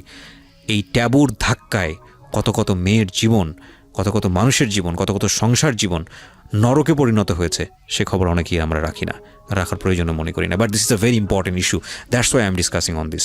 ওকে, বলুন আপনি। তারপর যেটা হচ্ছিল যে মানে ওই রাতের পর থেকে মানে ওই লোকটাকে আমার শুধুই দায়িত্ব মনে হয়েছে। মানে আমার কাছে মনে হতো যে এটা আমার দায়িত্ব, যে ওনার বাসায় আমার থাকতে হবে, আর ওনার সাথে থাকলে আমার এরকম করতে হবে। You feel like this, right? আপনি এই ঘটনা ঘটার পরে কি আপনি কারোর সাথে ডিসকাস করার সুযোগ পাননি যে না, আমি এরকম ক্লোজ কেউ ছিল না যে আপনার সাথে এরকম একটা বাজে ঘটনা ঘটছে, বা আপনি এটাকে রিকভার করতে পারছেন না মেন্টালি, বা আপনার সাথে যার বিয়ে হলো তাকেও বলতে পারছেন না যে আমার এইসব জিনিসগুলো? না, আমি উনাকে ভালোভাবে নিতেই পারছিলাম না। সোজা কথা, আমি উনার সাথে কোনো কিছু ডিসকাস করতাম না, বা অনেক পরে গিয়ে যখন ডিসকাস করেছি তখন উনি আমাকে উল্টাপাল্টা বুঝ দিয়েছে, মানে অনেক পরের সময়টাতে। হ্যাঁ, ওটা হ্যাপেন্স রেগুলারলি না, র্যান্ডমলি জিনিসগুলো হয়ে যাচ্ছিল আপনার সাথে? হ্যাঁ, প্রায় মাস থেকে 2-3 মাস এরকম হলো। তারপর মানে এটা আমি বলি যে প্রথম তো 4-5 দিন তো রেগুলার হলো, তারপর আমার ব্লিডিং অফ হচ্ছিল না, আমার কন্টিনিউ হচ্ছিল ব্লিডিং। তো এক সময় যে ওই ব্লিডিংয়ের মধ্যেও তিনি অনেক বাজে ইয়ে করেছে। তো ওর পরে আমি বাসায় যেতে চাইলে বাসায় যেতে দিত না, এইভাবে ইয়ে করে ফেললো। আর ফ্যামিলিগত যে ব্যাপারটা ছিল, যে আমার ফ্যামিলি তো তখন, আমার আব্বু তো তখন একদম মানে ফিনান্সিয়ালি খুব উইক ছিল। তো বিয়ের পরে কিছু ফর্মালিটি থাকে, পুরান ঢাকার কিছু রুলস আছে যে বিয়ের পরে মেয়েদের প্রতি সপ্তাহে সপ্তাহে দেখতে যাওয়া, এটা সেটা পাঠানো, প্রতি সিজনে সিজনে এটা করা, এগুলো ব্যাপারে কেউ কনসার্ন ছিল না। মানে তখন মানে আমার ফ্যামিলির কেউ এরকম অ্যাক্টিভ ছিল না, মানে ছিল কিন্তু কেউ কেয়ার করেন। তারপর হচ্ছে এরকম করে আমার সময়গুলো কাটতে লাগলো। তো সবচেয়ে বড় কথা হচ্ছে, আমার যে হাজব্যান্ড ছিল রিপন, উনি আমার বাবার দোকানে কাজ করতো একটা সময়। ওইটা হচ্ছে প্রায় আরো মানে আমার জন্মের সময় বা আমার জন্মেরও আগে।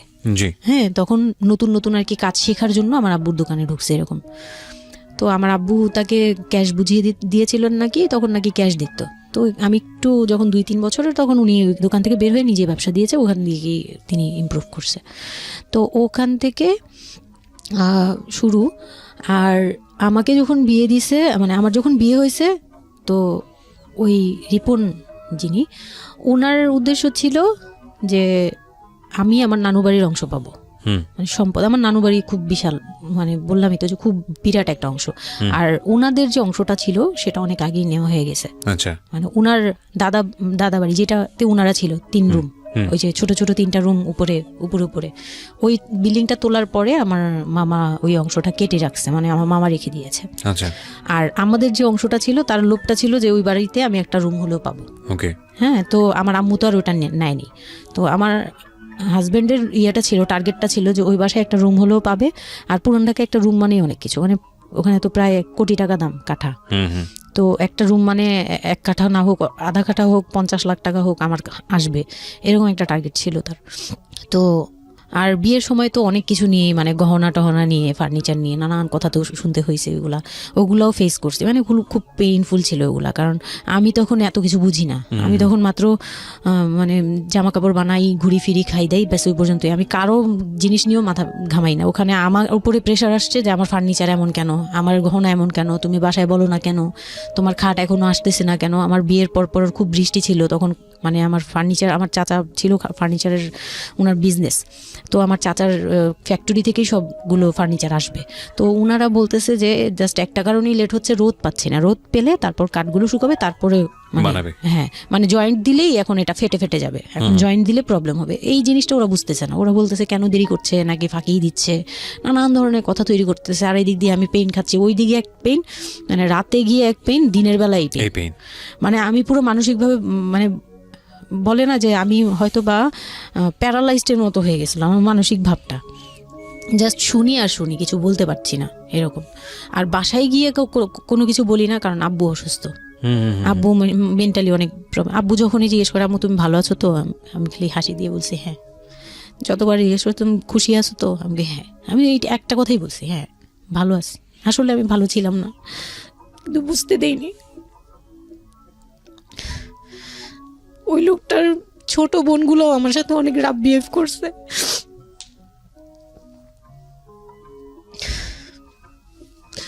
তো অনেক রুডলি আচরণ করেছে। আর ওনার যে ছোট ভাইটা ছিল, মানে আমার যে মেজো ভাই যেটা আর কি, ওনার আগে যেটা বিয়ে করেছে, তো ওনার ওয়াইফ ছিল আমার অনেক বছরের বড়, কারণ তাদের বিয়ে হয়েছিল 12 বছর আগে। আমার বিয়ের 12 বছর আগে তার বিয়ে হয়েছিল। আমি যখন বাড়িতে বেড়াতে আসতাম তখন মানে ভাবি রাতে খাওয়া দাওয়া এরকম, আমি ভাবি বলেই ডাকতাম, কিন্তু সম্পর্কে আমি বড় যা। কিন্তু উনার প্রায় উনাকে আমাকে একসাথে কোথাও দেখলে কেউ বলতো যে তোমার মেয়েটা, মানে এভাবে বলতো। তো ওই দিক থেকে উনার একটু, এটা জেলাসি বলবো না, এটা হয় আসলে, এটা নর্মাল একটা ব্যাপার। কারণ একটা উনি অনেক এইজ হয়ে গেছিলো, উনি নিজের জায়গা থেকে নিজেকে একটু দুর্বল মনে করতো। আমাকে এমনিতে সাপোর্টও দিত, আবার অনেক সময় দেখে কিন্তু পেইনও দিত, অনেক পেইন দিত। কিন্তু আমি ওই সময়টাতেই কেন জানি আমি ছোট থেকে এই জিনিসগুলো বুঝতে চেষ্টা করি যে কেউ আমাকে কেন জেলাসি করছে, কারণ তার মধ্যে কোনো দুর্বলতা আছে, আমার ওইটার জন্য মায়া হয়। আমার কখনো এইটা মনে হয় না যে সে কেন জেলাসি করবে, আমি তার সাথে এখন কোচাকুচি করবো, মানে এই টাইপের মেন্টালিটি আসে না আমার। কেন জানি মনে হয় এই জায়গাটা যদি শুধরানো যেত, তাকে যদি একটু বোঝানো যেত আমি তাকে খুব ভালোবাসি বা আমি তাকে কিছু হেল্প করতে চাই, এরকম মনে হতো। তো ওই দিক থেকে আমি কিচ্ছু বলতাম না, কিন্তু সে আমাকে খুব পেইন দিত, কথাবার্তা এটা সেটা। উনি অনেক সিনিয়র পার্সন ছিল, তো কোনো গেস্ট আসলে আমাকে কিভাবে ছোট করবে, কিভাবে আমাকে অপমান করা যায়, কিভাবে কি দিয়ে, এগুলো নিয়ে সবসময় ইয়ে করতো। ওই দিকগুলো খুব পেইনফুল ছিল। তো ওগুলো যখন শেষ করলাম, মানে আমার যাকে বলতাম মাঝে মাঝে দুই একটা কথা, এগুলো নিয়ে সে আবার মানে মানে এখানে সেখানে বলে আরও ব্যাপারটাকে বড় বানাতো। তো আমি তখন বুঝতাম না, এখন বুঝি। তো এর মাঝখানে হলো কি, আমি প্রেগনেন্ট হলাম। না, বিয়ের 1.5 মাস পরে আমি হচ্ছে কক্সবাজার যাব। আচ্ছা। আমার হাজবেন্ড বলতেছে যে ঈদ চলে আসছে, তুমি ঈদের মধ্যে কিছু না নিয়ে আসো, ঈদের পরে আমরা কক্সবাজার যাই, এখানে কোনো খরচ টরচ যাতে আমাদের না হয়, হ্যাঁ, এই জন্য আমরা কিছু কিনবো না। আমি বলছি আচ্ছা ঠিক আছে। তো তখন হচ্ছে বসুন্ধরা সিটি মার্কেটটা হচ্ছে নতুন হয়েছে। তো উনি বলতেছে আমরা বসুন্ধরা সিটিতে যাব শপিংয়ে, কিন্তু উনি যেটা বলতেছে যে আমার মানে বসুন্ধরা সিটিতে যাবে, কিন্তু আমাকে যে কিছু কিনে দিবে না এটা আমি জানতাম না। তো ওনার সাথে আমি গেলাম, প্রায় 20 থেকে 25 হাজার টাকা শপিং করলো। ওগুলা হচ্ছে সব ওনার বোন জামাই, বোনের বাচ্চা কাচ্চা, মানে ফ্যামিলির জন্য আর কি, ভাই বোন। আমিও পছন্দ করে করে কিনলাম সবার জন্যই যা যা লাগে। কেনাকাটার পরে আমি তো তখন ছোট মানুষ, তখন তো আমার 13-14 বছর বয়স। তো আমি কখনো এমন হয়নি যে আমি ঈদে জামা কাপড় নিইনি বা জামা কাপড় নতুন জামা কিনিনি, এরকম কখনোই হয়নি। তো ওইটা আমার বিয়ের ফার্স্ট ঈদ। তো আমার একটা শখ ছিল কি যে অন্তত একটা কটন ড্রেস হলেও আমি পাবো, এরকম একটা ইয়ে ছিল আমার ভিতরে যে না, আমাকে কি আর না দিবে নাকি, বলছে দিবে না, হয়তো বা ভালো কিছু দিবে না, হয়তো নর্মাল কিছু হলেও আমাকে দিবে, ঈদে তো আর পুরনো জামা পরে থাকবো না। তো আমার এরকম ধারণা ছিল। ও পুরো শপিংটা শেষ করলো সারাদিনে, আমি রোজা রেখে পুরো শপিংটা করলাম খুব চয়েস করে করে। লাস্ট মোমেন্টে যে সে আমাকে নিয়ে চলে আসতেছে, যখন সে আমাকে নিয়ে রওনা দিল, মানে আমার মনটা খারাপ হয়ে গেল। আমি কিচ্ছু বলিনি, প্রথম ঈদ এটা। তো আমি কিচ্ছু বলিনি। সাচ এ ইডিয়েট, মানে নাথিং টু সে, মানে স্পিচলেস টোটালি। হ্যাঁ, পরে উনি কিচ্ছু কিনে দিল না আমাকে, তখন আমি না, মনটা খারাপ হলো আমার, কারণ স্বাভাবিক এটা আমার এখনকার বয়স। উনি আমাকে করলো কি যে আসার সময় বলতেছে যে একবারে নিচে, তখন বলতেছে তোমার কি মন খারাপ? আমি বলছি যে না, আমি তো কিছু নেই নাই, ঈদের দিন কি পরবো? তো বলতেছে তোমার তো অনেক ড্রেস নিয়ে আসছো, ওগুলা থেকেই পরো, ওগুলোই তো এখনো পুরোনো হয়নি, এখন দরকার কি আছে কেনার? বলে তারপরে চুড়ি দেখলো, চুড়ি দেখে আমাকে 2 মুঠ চুড়ি কিনে দিল 200 টাকা। এই ছিল আমার ঈদের, মানে ফার্স্ট অ্যান্ড লাস্ট, এইটাই ছিল আমার শপিং, আর কোনো কিচ্ছু কিনে দেয়নি সে আমাকে। তো বাসায় আসলাম, বাসায় আসার পরে তার ভাই বোনরা বলতেছে যে সবার জন্য কিনছেন, ওর জন্য কিছু নেন নাই। সে আমাকে, মানে তার ফ্যামিলি থেকে আমাকে সেভ করবে কি, সে আমাকে বরঞ্চ বলতেছে যে ওরে কি কিনে দিব, ওর বাসা থেকে আমারে কি দিছে যে আমি ওকে কিনে দিব। তখন আমি বুঝলাম যে ও আচ্ছা, সে কিনে দেয়নি। হ্যাঁ, তো আমি আর বাসায় কিন্তু কিছু বলিনি বা বাসায় যাইও নাই। এর মধ্যে বাসা থেকে আসলে সামর্থ্য কি ছিল আপনার ফ্যামিলিকে, মানে কিনে দেওয়া হয়েছিল কি ঈদের প্রথম দিন জামাইকে কিছু কিনে দেওয়া বা এরকম কোনো কিছু? হ্যাঁ, এটা করেছিল চান রাতে, একবারে লাস্টের দিকে। শপিংটা হয়েছে তার আগে। তো সে এটা বলে ফেললো প্রায় 20 রোজার পরে এই ঘটনা আর কি। তো একবারে চাঁদ রাতের দিন আমার ভাই আর কি একটা পাঞ্জাবি গিফট করলো তাকে, আর সে আমাকে আর কিছুই দিল না। হ্যাঁ, সে ভাবতেছে যে আমি বুঝি বাসায় জানানোর পরে তখন এটা করছে। হ্যাঁ, তখন গিয়ে আরো খেপে গেল যে আমি নাকি বাসায় জানাইছি, তাকে ছোট করলাম এই জন্য। কিন্তু আসলে মানে সত্যি কথা বলতে যে আমি কিছুই বলি নাই, আমার মুখ দিয়ে তখন কথাই আসতো না, আমি ম্যানেজ কি করব, আমার তো কিছুই মাথায় থাকতো না তখন। আমি তো পুরো মেন্টালি একটা ইয়েতে ছিলাম। তো আমার এমনও মনে হয়েছিল তখন, মানে ওই মাসখানিক যে সে আমাকে ওই ফিজিক্যাল টর্চারগুলো করতো, তখন আমার এমনও মনে হয়েছিল যে আমি এক কাজ করি, বের হয়ে কোথাও চলে যাই, মানে অজানার উদ্দেশ্যে কোথাও চলে যাই। যদি আব্বুর এই অবস্থা না থাকতো হয়তো আমি করতাম এটা। সত্যি কথা বলতে একমাত্র আব্বুর কথাটা যখন মনে আসছে, চোখে ভাসছে যে আমার আব্বু তো মরে যাবে, তখন গিয়ে আর এটা করতে পারিনি, নয়তো ঠিকই আমি বের হয়ে যেতাম। তো ঈদ আসলো, ঈদের পরের দিন কক্সবাজারের উদ্দেশ্যে রওনা দিল। আর তার একটা অভ্যাস ছিল যে মানে সে কিছু দিলে বা করলে বা আমার জন্য যদি সে 2 টাকাও খরচ করতো, এটা খুব হাইলাইট করতো, সবার সামনে তুলে ধরার জন্য চেষ্টা করতো। ওই কক্সবাজার যাবে, সে খুব মানে ঢোল পিটাচ্ছে যে আমাকে নিয়ে কক্সবাজার যাচ্ছে, কিন্তু শপিং করে দেয়নি, এটা আবার হাইড করতেছে। আচ্ছা, যাই হোক, ওই সব বলতে গেলে শপিংয়ের টাকা সেভ করে আমাকে কক্সবাজার নিয়ে যাচ্ছে। তো গেলাম কক্সবাজারে, সেখানে গিয়ে আরেক ধাক্কা খেলাম যে কক্সবাজার যাওয়ার পরে প্রথম রাত মোটামুটি ভালো ছিলাম, পরের দিন সকালে সে আমার সাথে মানে এমনভাবে মানে ফিজিক্যাল রিলেশন করতে চেয়েছে যেটা সম্পর্কে আমি অবগত ছিলাম না, মানে আমি জানতাম না যে এরকম কিছুও হয়। তো এক সময় সে আমার হাত পা জোড়াজোড়ি করে ধরে, মানে প্রায় হাত পা বাঁধার মতো জোড়াজোড়ি করে সে আমার সাথে ওই রকম কিছু করতে চায়। তখন আমার মানে আমি খুব বাধা দেওয়ার পরে বা চিল্লাচিল্লি করার পরে সে আমার গায়েও হাত তুলে 2-3টা চট থাপ্পড় দেয়।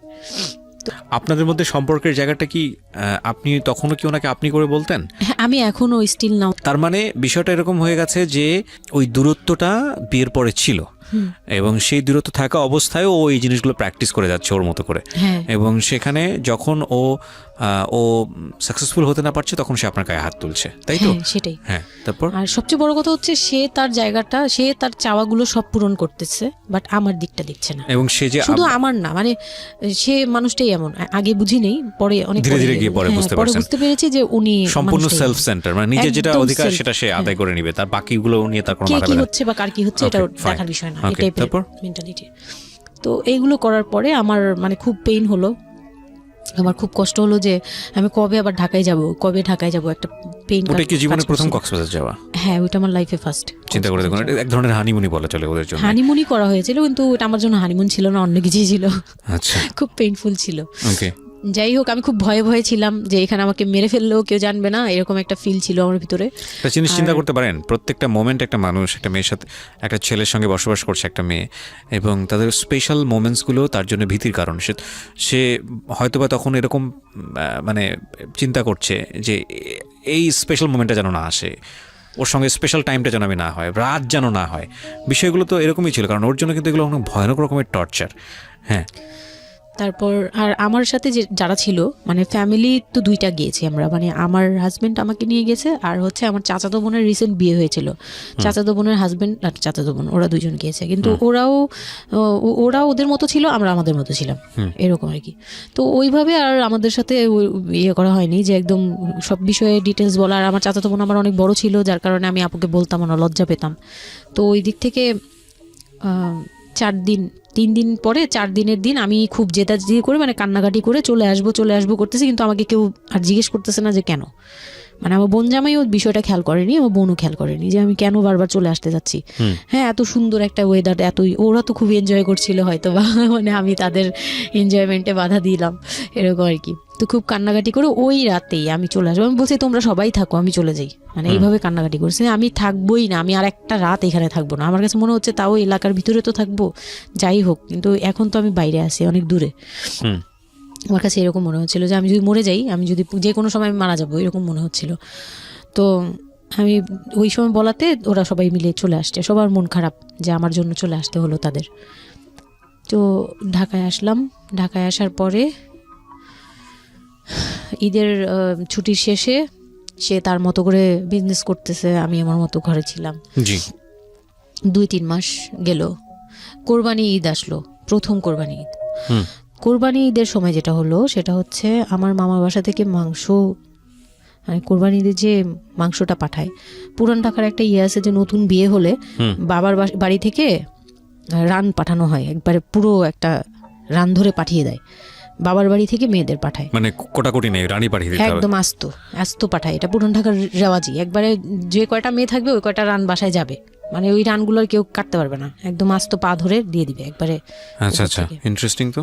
হ্যাঁ, এটা কিন্তু পুরান ঢাকার একটা রেওয়াজ, এখনো আছে। মানে কোরবানি হলেই সঙ্গে সঙ্গে রানটা যাবে মেয়ের বাসায়। আচ্ছা, মেয়ের বাসায় যেতেই হবে এটা। তো ওই রকম আমার মানে ওরা আশা করছিল যে আমার মামা এরকম করবে, কিন্তু আমার মামা তো প্রায় অনেক বড় গরু দেয়, আর একটা দেয় না, 2টা থেকে 3টা দেয়। তো ওনার নিজেরই আছে 3টা মেয়ে, 3 মেয়ের শ্বশুর বাড়িতে পাঠাতে হয় 3 রান। মানে এখন এক মেয়ের, বড় মেয়ের যে 20 বছর 22 বছর হয়ে গেছে বিয়ের, তারপরও পাঠাচ্ছে, প্রতিনিয়ত পাঠাতে হয়। তো ওই দিক থেকে আমি যদি এখন আরেকটা নেই, তাহলে উনি তো আরও কাউকে উকিল দিয়েছে, বা আরও কোনো মেয়ে আছে। মানে আমার উকিল দিয়েছে আমার খালু দিয়েছে, আরেক খালু। আমার ওই খালা হচ্ছে আমার আম্মুর খালাতো বোন, মামাতো বোন, কিন্তু আমাদের বাসায় মানে আমার নানু বাড়িতে বড় হয়েছে দেখে আমার আম্মুর খুব ক্লোজ। তো ওই খালু আমাকে উকিল দিয়েছে। তো ওই দিন করলো কি, যে এই রান পাঠায়নি বলে, সেই রান পাঠায়নি ঠিকই, কিন্তু রানের যে উপরের অংশ মানে বড় একটা পিস আমার বাসায় পাঠানো হয়েছে আমার উদ্দেশ্যে, আর নামটা আমার লিখে দিয়েছে, আমার নাম লেখা এটা পাঠিয়েছে।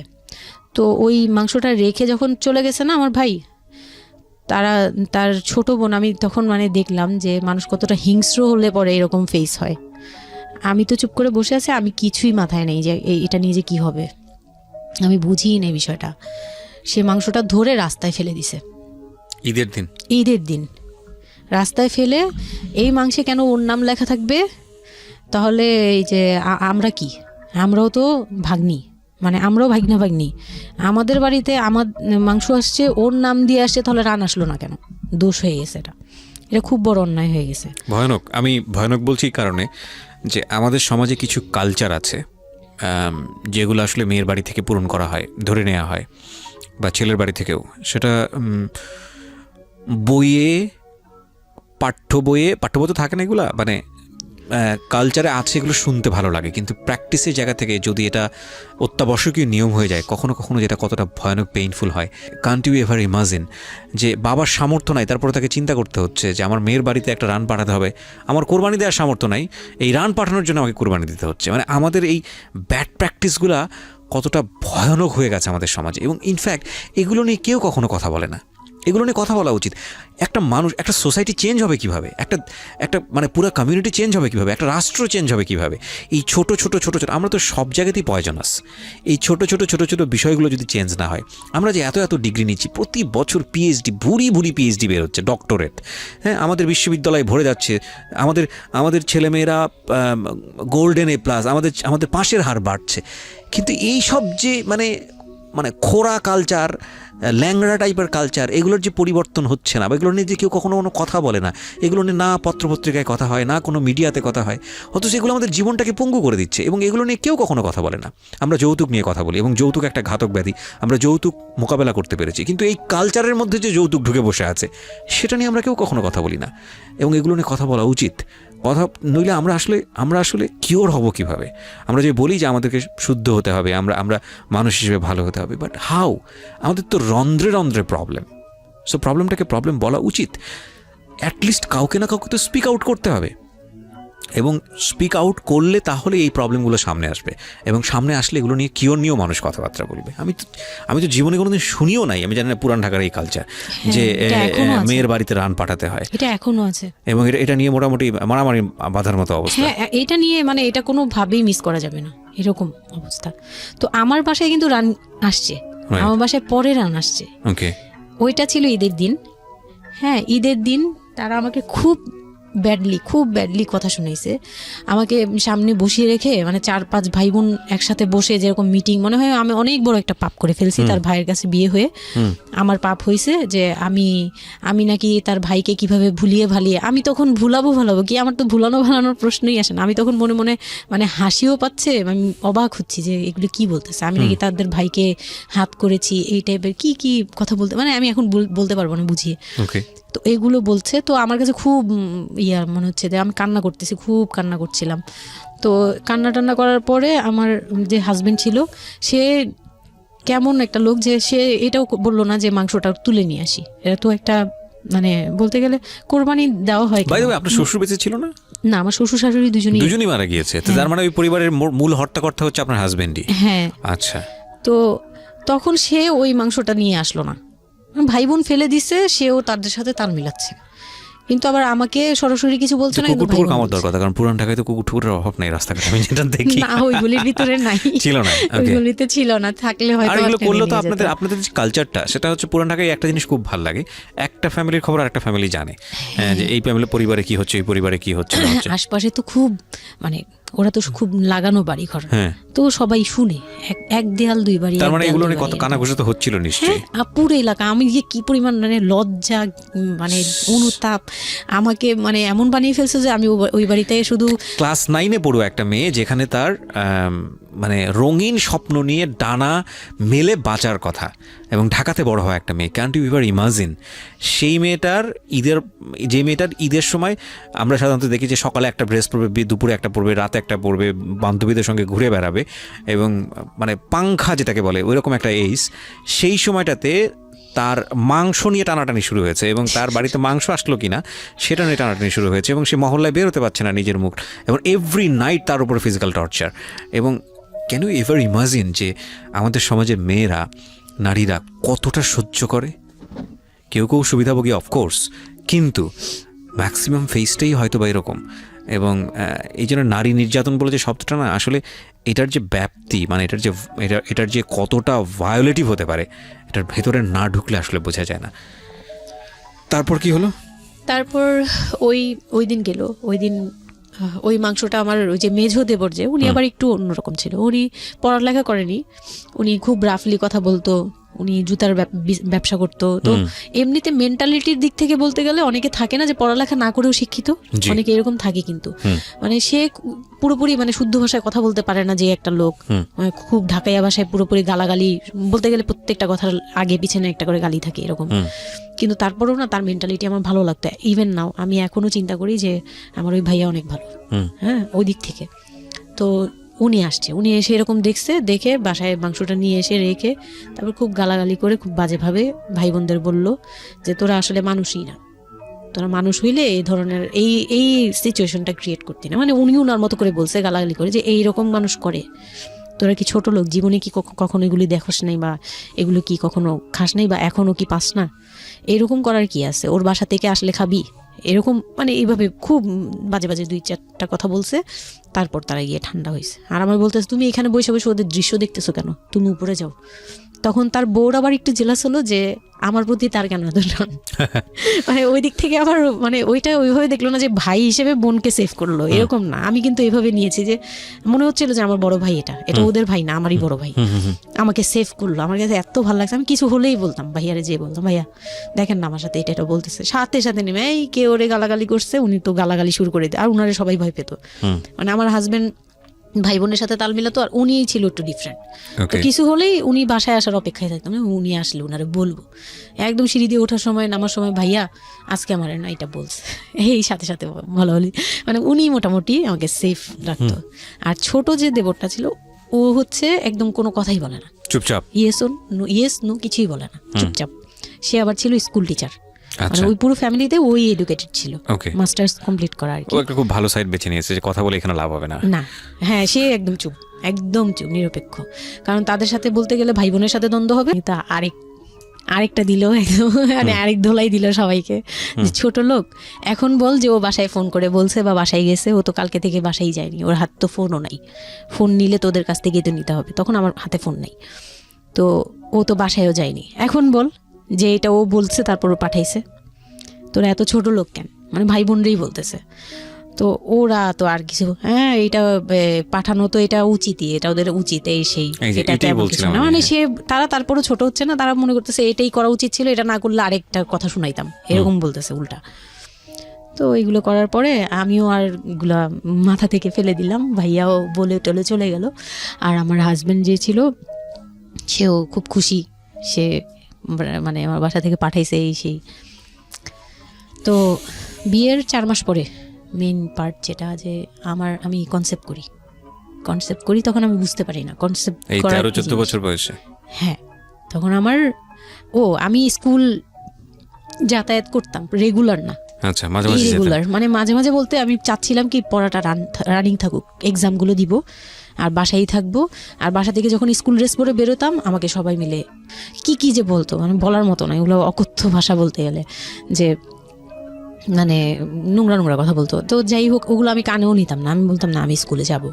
আর যেহেতু বিয়ের সময় বলছে যে ওরে পড়াশোনা করতে দিব, আমার হাজব্যান্ড এগুলো বলছে, ও না ও স্কুলে যাবে আসবে সবই করবে।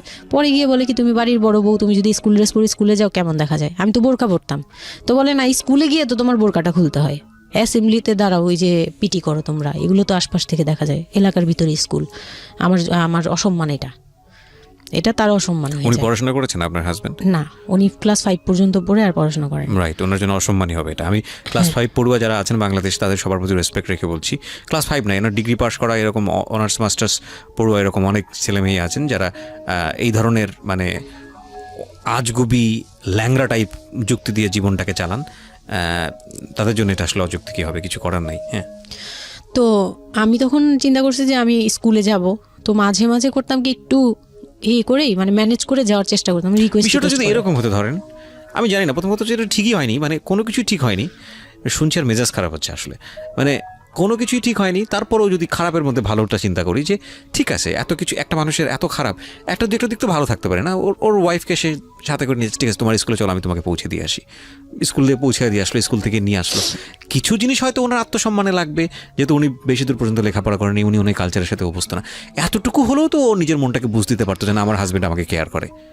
মানে স্টুপিডিটির আর কি, মানে লিমিটলেস স্টুপিডিটি যাকে বলে। হ্যাঁ, তুমি অ্যাসেম্বলিতে দাঁড়াবে, সেখানে তোমার লেখাপড়া বন্ধ, বদমাইশ।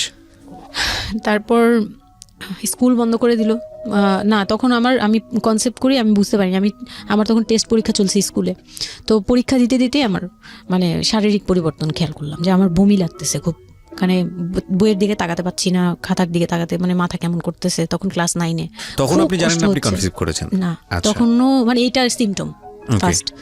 তো এইরকম হওয়ার পরে রাতে 11:30 12টার দিকে আমি না খুব গড়াগড়ি করে কান্না করতেছি, জোরে জোরে, মানে খুব গড়াগড়ি করে জোরে জোরে কান্না করতেছে। আমার মাথায় নেই যে কে শুনতেছে কে না শুনতেছে এরকম। তো এটা দেখে তার বোন, যেটা বিয়ে হয়ে গেছে, সে আবার ছিল বাসায়। তো সে দেখে বলতেছে, সে আবার মানে খারাপ লাগছে তার কাছে, বলে চলো এক্ষুনি তোমার নিয়ে হসপিটালে যাব। হ্যাঁ, ওর কি হইলো হঠাৎ করে, কি খাইছিলা তুমি, কি উল্টাপাল্টা কিছু খাইছো কি না, এই সেই। বলছি না, আমার কেন জানি অনেক পেট ব্যথা করতে, আমি পারতেছি না সহ্য করতে, পেট জ্বলতেছে আমার খুব। তো নিয়ে গেল ডাক্তারের কাছে। তখন ডাক্তার আমার নার্ভস দেখে বললো যে she is pregnant. But 100% confirm করতে পারবেন না এমনিতে, তবে উনি আর কি ওনার মতো করে বলছে। আর তখন টেস্ট দিল একটা, যে রাতে নিয়ে যান, ইউরিন টেস্ট টাইপের একটা কিছু বাসায় করা যায়, ওই টাইপের একটা টেস্ট দিল। তো ওইটাই করলাম। বাসায় এসে করার পরে পজিটিভ আসছে, যেভাবে বলছে ওইভাবে করছি, করার পরে পজিটিভ আসছে। পজিটিভ আসার পরে মানে আমার কাছে যেটা মনে হচ্ছিল যে আমি মানে এতটা খুশি হয়েছি। আমি কিন্তু বিয়ে নিয়েও খুশি না, আমার মনে হচ্ছে এটাই আমার অ্যাচিভমেন্ট লাইফের। আচ্ছা, এতটা খুশি হয়েছে আমি বলতে পারবো না কেন। এটা আসলে ন্যাচারালি আল্লাহ হয়তো প্রত্যেকটা মেয়ের মধ্যে এই বিষয়টা দিয়ে দেন, যে নইলে আসলে মা কেন, মানে মা তো মাই, এটা আসলে আল্লাহ গিফটেড। অফকোর্স দেখেন, এরকম একটা ডিফিকাল্ট সিচুয়েশনের মধ্যে, যেখানে 13 বছর বয়সে ওর আসলে এই জিনিসটা ফিল করার কথা না, সেখানে ও ফিল করতেছে, এটা কিন্তু লজিকলেস ফিল, এবং এই ফিলটা সম্পূর্ণই ন্যাচারাল। ওকে, আমার কাছে তখন মনে হচ্ছিল কি যে আমার পেটে একটা জীবন্ত কিছু আছে, এক্স্যাক্টলি, মানে এইরকম ফিল হচ্ছে। আর আমি এটাকে মানে একটা কিউরিওসিটিও, যে দেখি তো কি হয়, কতদিন পরে কি হবে, মানে এটা আস্তে আস্তে বড় হবে, এটা কি করবে পেটে, এটা কিভাবে আসবে, মানে দুনিয়াতে কিভাবে আসবে, এটা এইগুলোও জানি না আমি, যে মানে এটা বড় হলে পরে এটা যে কিভাবে দুনিয়াতে আসবে। You feel like it's a game, কোন একটা খেলা, মজার একটা খেলা, যে আমি একটা কিছু পাইছি, এটা নিয়ে থাকা যাবে এখন, এরকম মনে হচ্ছিল তখন। খুব মানে খুব কেন জানি খুব আনন্দ, মানে মা হওয়ার ফিল না, কিন্তু এটা মা হওয়ার ফিল না, কিন্তু কিউরিওসিটির জায়গা থেকে কিছু একটা আছে আমার সাথে, আমি এটা নিয়েই থাকবো এখন, মানে আমি একটা কিছু পাইছি এখন, আর আমি একা না, এরকম মনে হচ্ছে। তা আমি না দৌড়ে দৌড়ে বের হয়ে বললাম কি, ওই যে বোনটা আমাকে রাতে নিয়ে গেছিলো ডাক্তারের কাছে, সে তো ছিল রাতে। তো আমি বের হয়ে বলতেছি কি, আপা আমার না এইরকম 2টা আসছে, মানে এই পজিটিভ স্টেপগুলো আসে যেগুলো বলছি। পরে সে না সাথে সাথে বলে কি, এখন তো আমাদের কদর কমে যাবে আরো। প্রথম ডায়লগ ছিল এটা, মানে মনটা খারাপ করে সে বড় নিঃশ্বাস ফেলে বললো, হ্যাঁ এখন তো আমাদের কদর কমে যাবে, আর তো এখন তো আর কম কম আশা লাগবে। তার সাথে ছোট বোনটা বলতেছে, তুমি না সময় কমে বুঝে কথা বলো না, এইগুলো তো বুঝতে হবে, মানে তাদের মতো করে তারা বলতেছে, যে পুরান ঢাকার মানুষ যেভাবে বলে ওইভাবে বলতেছে, যে এগুলো তো বুঝতে হবে যে এগুলো প্ল্যান করা। মানে আমি ইচ্ছা করে কনসেপ্ট করছি এরকম কিছু বুঝাইছে, কিন্তু আমি তখনও না এই জিনিসটা মানে ঘোলা আমি বুঝি নাই যে ওরা কি বলতেছে দুইজনে। তা আমি বলি যা মজা তাই বলুক, আমি আমার মতো থাকি। তা আমি দৌড় দিয়ে গিয়ে আমার হাজবেন্ডকে না বললাম, এই উঠেন না। আমি তখনও পর্যন্ত কিন্তু তাকে খুশি হয়ে গেছে বলিনি, ফার্স্ট তাকে খুশি মনে কিছু বলতেছি। বিয়ের 4 মাসে আমি তাকে কখনো ডাকও দিইনি, তাকে কিছু বলিও নাই, বা আমি ওনাকে কোনো রিকোয়েস্টও করি নাই, কোনো আহ্লাদও করি নাই। ফার্স্ট মানে মনে হলো যে আহ্লাদ করে বলি যে জানেন আমি এরকম আসছে আমার। তো আমি কাকে বলবো, ওদের করে খুশি করতে পারিনি, যাই রে দেখি খুশি করতে পারি কিনা। যে তাকে ধাক্কা দিছি, সে ঘুম থেকে বিরক্ত হয়ে উঠলো, এই ধাক্কা কি করো কেন, কি হয়েছে? আমি তো মনটা ভেঙে কি যে আমি তো এরকম আমার পজিটিভ আসছে, দেখালাম যে এই যে এটা হলে না পজিটিভ হয়, রাতে পেট ব্যথা বলছিলাম না, তো ওইটার ইয়েতে এটা আসছে। তারপরে না চুপ হয়ে তাকায় আছে, বলে কি এইগুলা কি মানে বুঝলাম না। বলে কি এইটা তো ঠিক না। কি ঠিক না? তারপর বলতেছে যে এই এখন তো এগুলোর দরকার নেই আমাদের, এখন তো এগুলোর কোনো দরকার নেই। তো আমি বলি আপনি আমার স্কুল যেতে দিবেন না। আমি এবার তখন মুখ খুললাম, আপনি স্কুল যেতে দেন না, তারপরে আর আমি তো এই জিনিস মানে এটা কিভাবে কি হয়েছে আমি তো জানি না। আমি ভাবছি যে আপনি হয়তো বা কিছু করছেন, আমি জানি না। আমি তাকে এইভাবেই বললাম খুলে যে আমি তো আসলে জানি না, যে আমি ভাবছি আপনি চাচ্ছিলেন এই জন্য হয়তো বা এরকম কিছু হয়েছে। আর মানে প্রোটেকশন নেওয়াটা বা সব কিছু তার উপর ডিপেন্ড করে। তারপর হচ্ছে এটা বলার পরে না মানে আমি আর কিছু বলার মতো ইয়েতে ছিলাম না, আমি চুপচাপ, যে ওরা কি করবে না করবে আমি কিছু জানি না। তো আমার হাজবেন্ড যেটা করলো, যে সে চাচ্ছিল না যে আমি মানে সে চাচ্ছিল না বেবিটা, মূল কথা হচ্ছে সে চাচ্ছে এটাকে অ্যাবর্ট করে ফেলতে, মানে কিন্তু কিছু বলতেও পারছে না। আমি এবার বাসায়ও বলছি, বাসায় সবাইও খুব চিন্তিত আমার এইটুক বয়সে আমি কিভাবে কি করব।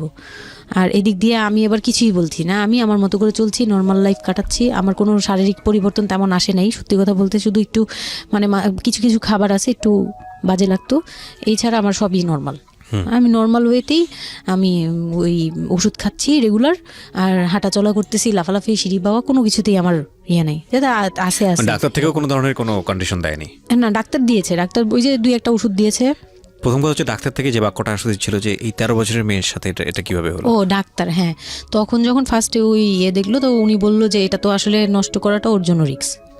এক্স্যাক্টলি, মানে সব দিক থেকে তো রিস্ক। ডাক্তার যেটা বললো, যে জাফর ইকবাল আমার বাসার পাশেই ছিল উনি, তো উনি আমাকে যেটা বললো যে এই মেয়ের মানে রাখাটাও যেমন রিস্ক, ফেলে দেওয়াটা। আর যেহেতু মানে আল্লাহকে তো সবাই বিশ্বাস করি, তো বলতেছে যে যেহেতু আল্লাহ চাচ্ছে, যেহেতু এসেই পড়ছে, এটাকে নিয়ে আমরা মাতাবুরি না করি, যেহেতু রাখাও রিস্ক, ফেলে দেওয়াও রিস্ক, তো রাখুক না। এটা এইভাবে আল্লাহকে নিয়ে বলা যাবে না, এমন বলছে, ভুল বলেছে না। উনি বলছে আর কি থাক, ঠিক আছে, যদি ভাগ্যে থেকে থাকে তাহলে হবে। আর এই বয়সে হয়, কিন্তু এত অল্প বয়সে নেওয়াটা ঠিক না, উনিও এটা বলছে। তো ওইভাবে ইয়ে করার পরে তো আমি তো রাখছি ঠিকই, কিন্তু আমি তো মানে ওই সময়টা তো ভালোই গেছে। বাচ্চাটা হওয়ার পরে তো আমি বুঝতে পারছি যে আসলে জিনিসটা যে আমার পুরো কত বড় একটা ইয়ে ছিল। এখন আপনার হাজবেন্ড হ্যাপি না, সে চিন্তিত বিষয়টা নিয়ে। তারপর কি হলো? তারপরে থেকে আমার মধ্যে একটা বিরাট গ্যাপ তৈরি হলো। সে আমার সাথে মানে টোটালি মিশে না। ওকে। ওই সময় থেকে যখন শুনলো রাতে 3টা-4টা বাজেও আসে বাসায়, তার মধ্যে একদম পুরো চেঞ্জিং চলে আসলো হঠাৎ করেই। ওকে। কি কারণে জানি না, মানে আমি নিজেও জানি না আমার কি ভুল ছিল বা কি, আমি নিজেও বুঝছিলাম না তখন। ওই সময় একদিন আসলো রাতে 3:30 না 3টার দিকে, হ্যাঁ 3টার পরে আর কি আসছে। আসার পরে আমি ওই দিন খুব খেপলাম যে প্রত্যেক রাতে আমি একটা অসুস্থ মানুষ, আমি রাত জেগে আপনার জন্য ভাত নিয়ে বসে থাকি, আপনি প্রত্যেক রাতে এরকম লেট করে আসেন, আমাকে গেট খুলে দিতে হয়, আমি ঘুম থেকে উঠেও গেট খুললে আমার খুব কষ্ট হয়, সিঁড়িটা বেয়ে নেমে আমার গেটটা খুলতে হয়, আমার ভয়ও লাগে, আমি কখনো বাসায় একা থাকিনি। ওই প্রথম মানে আমাকে সে চুলে ধরে সে টেনে ও সিঁড়ি দিয়ে নামাইছে, মানে নামায় সে আমাকে বের করে দিবে এখনই। হ্যাঁ, এত বড় ইয়ে হয়ে গেছে, সাহস হয়ে গেছে, এক্ষুনি বাসা থেকে বের হও। সে কিন্তু নেশাও করে নাই, কিচ্ছু না, সুস্থ একটা মানুষ, এরকম করতেছে। তো তার ভাই বোনগুলো এসে বলতেছে আপনি কি মানুষজন কি বলবে, তারা মানুষজনের চিন্তা করতেছে, কিন্তু আমার যে টর্চার হচ্ছে এটা বলতেছে না। এইটা আরেকটা বিষয়, এই যে এগুলো বিষয় আসলে না আমার মেজাজ খুব খারাপ হয়ে যায়। যাই হোক, আপনি যদি আনছেন, আমি খুব সেন্সিটিভ একটা বিষয় একটু কথা বলতে চাই। সেটা হচ্ছে এই যে আপনারা যত মানুষজন চিন্তা করেন, নিজের ঘরের ভিতরে একটা মানুষ ঠিক নাই, এটা আমি আপনাদের কথা বলছি না, এটা বাংলাদেশের সামাজিক অবস্থার চিত্র। সেটা হচ্ছে আমরা নিজের ঘরের মধ্যে অনেক সময় দেখা যায় যে আপনারা যখন ঘরের মধ্যে একটা বিপদে পড়েন, আপনার চারপাশের লোকজনকে এসে আপনারা সেটা সলভ করে, তো ফার্স্ট আপনি ঘরের কথা আগে চিন্তা করেন, আপনার মেয়ে কীভাবে ভালো থাকবে সেটার কথা চিন্তা করেন, আপনার ছেলেটা কীভাবে ভালো থাকবে সেই কথাটা চিন্তা করেন। এতে যদি আপনার দুর্নাম হয়ও কিছুটা, সেটা আপনার ওভারলুক করা উচিত। বরং আপনি যাদের কথা চিন্তা করে এই ছেলে মেয়েদের প্রতি খারাপ আচরণ করতেছেন, আপনার ছেলে মেয়ে খারাপ থাকার কারণে একটা সময় গিয়ে সেটা আউটব্রাস্ট হবেই। যেই মান সম্মানের কথা আপনি চিন্তা করতেছেন সেই মান সম্মান আরও বেশি পরিমাণে ক্ষতিগ্রস্ত হবে। আমাদের সমস্যাটাই হচ্ছে এই জায়গাটায়, আমরা চারপাশের ঘরের লোকজন কি মনে করবে সেটা চিন্তা করি, অথচ চারপাশের ঘরের লোকজন কারা বসবাস করে, কোথা থেকে আসছে, কী অবস্থা সেই খোঁজ খবর আমরা রাখি না, কিন্তু আমাদের মান ইজ্জত তাদের হাতে। স্টুপিড মানে ফিলসফি নিয়ে আমরা আমাদের সোসাইটিতে চলি, and it's a very important thing, এবং এগুলোর পরিবর্তন হওয়া উচিত। তো তারপরে কি হলো? তারপর এই হলো ফার্স্ট এই গেল, এইটার পরে এরপর থেকে চলতেছে কন্টিনিউ, মানে এরকম আচরণই করছে সে আমার সাথে। একটু সময় 4 মাসের সময়টা খুব ক্রুশিয়াল একটা মোমেন্ট, খুবই ক্রুশিয়াল একটা হ্যাঁ, সকালে উঠে আমার রুটি বানাতে হতো কন্টিনিউ। সে বাইরের নাস্তা খাবে না, তাকে রুটি বানিয়ে খাওয়াতে হবে। ওই অবস্থায় আমি মানে সকালে উঠে ঘুম থেকে উঠে রুটি বানাতাম, ওর ভাই বোনের জন্য, ওর জন্য, সবার জন্য বানাতাম। এটা না আমাদের সমাজের ছেলেরা না বুঝতেই চায় না, এবং এটা নিয়ে আমাদের কোনো শিক্ষা নাই।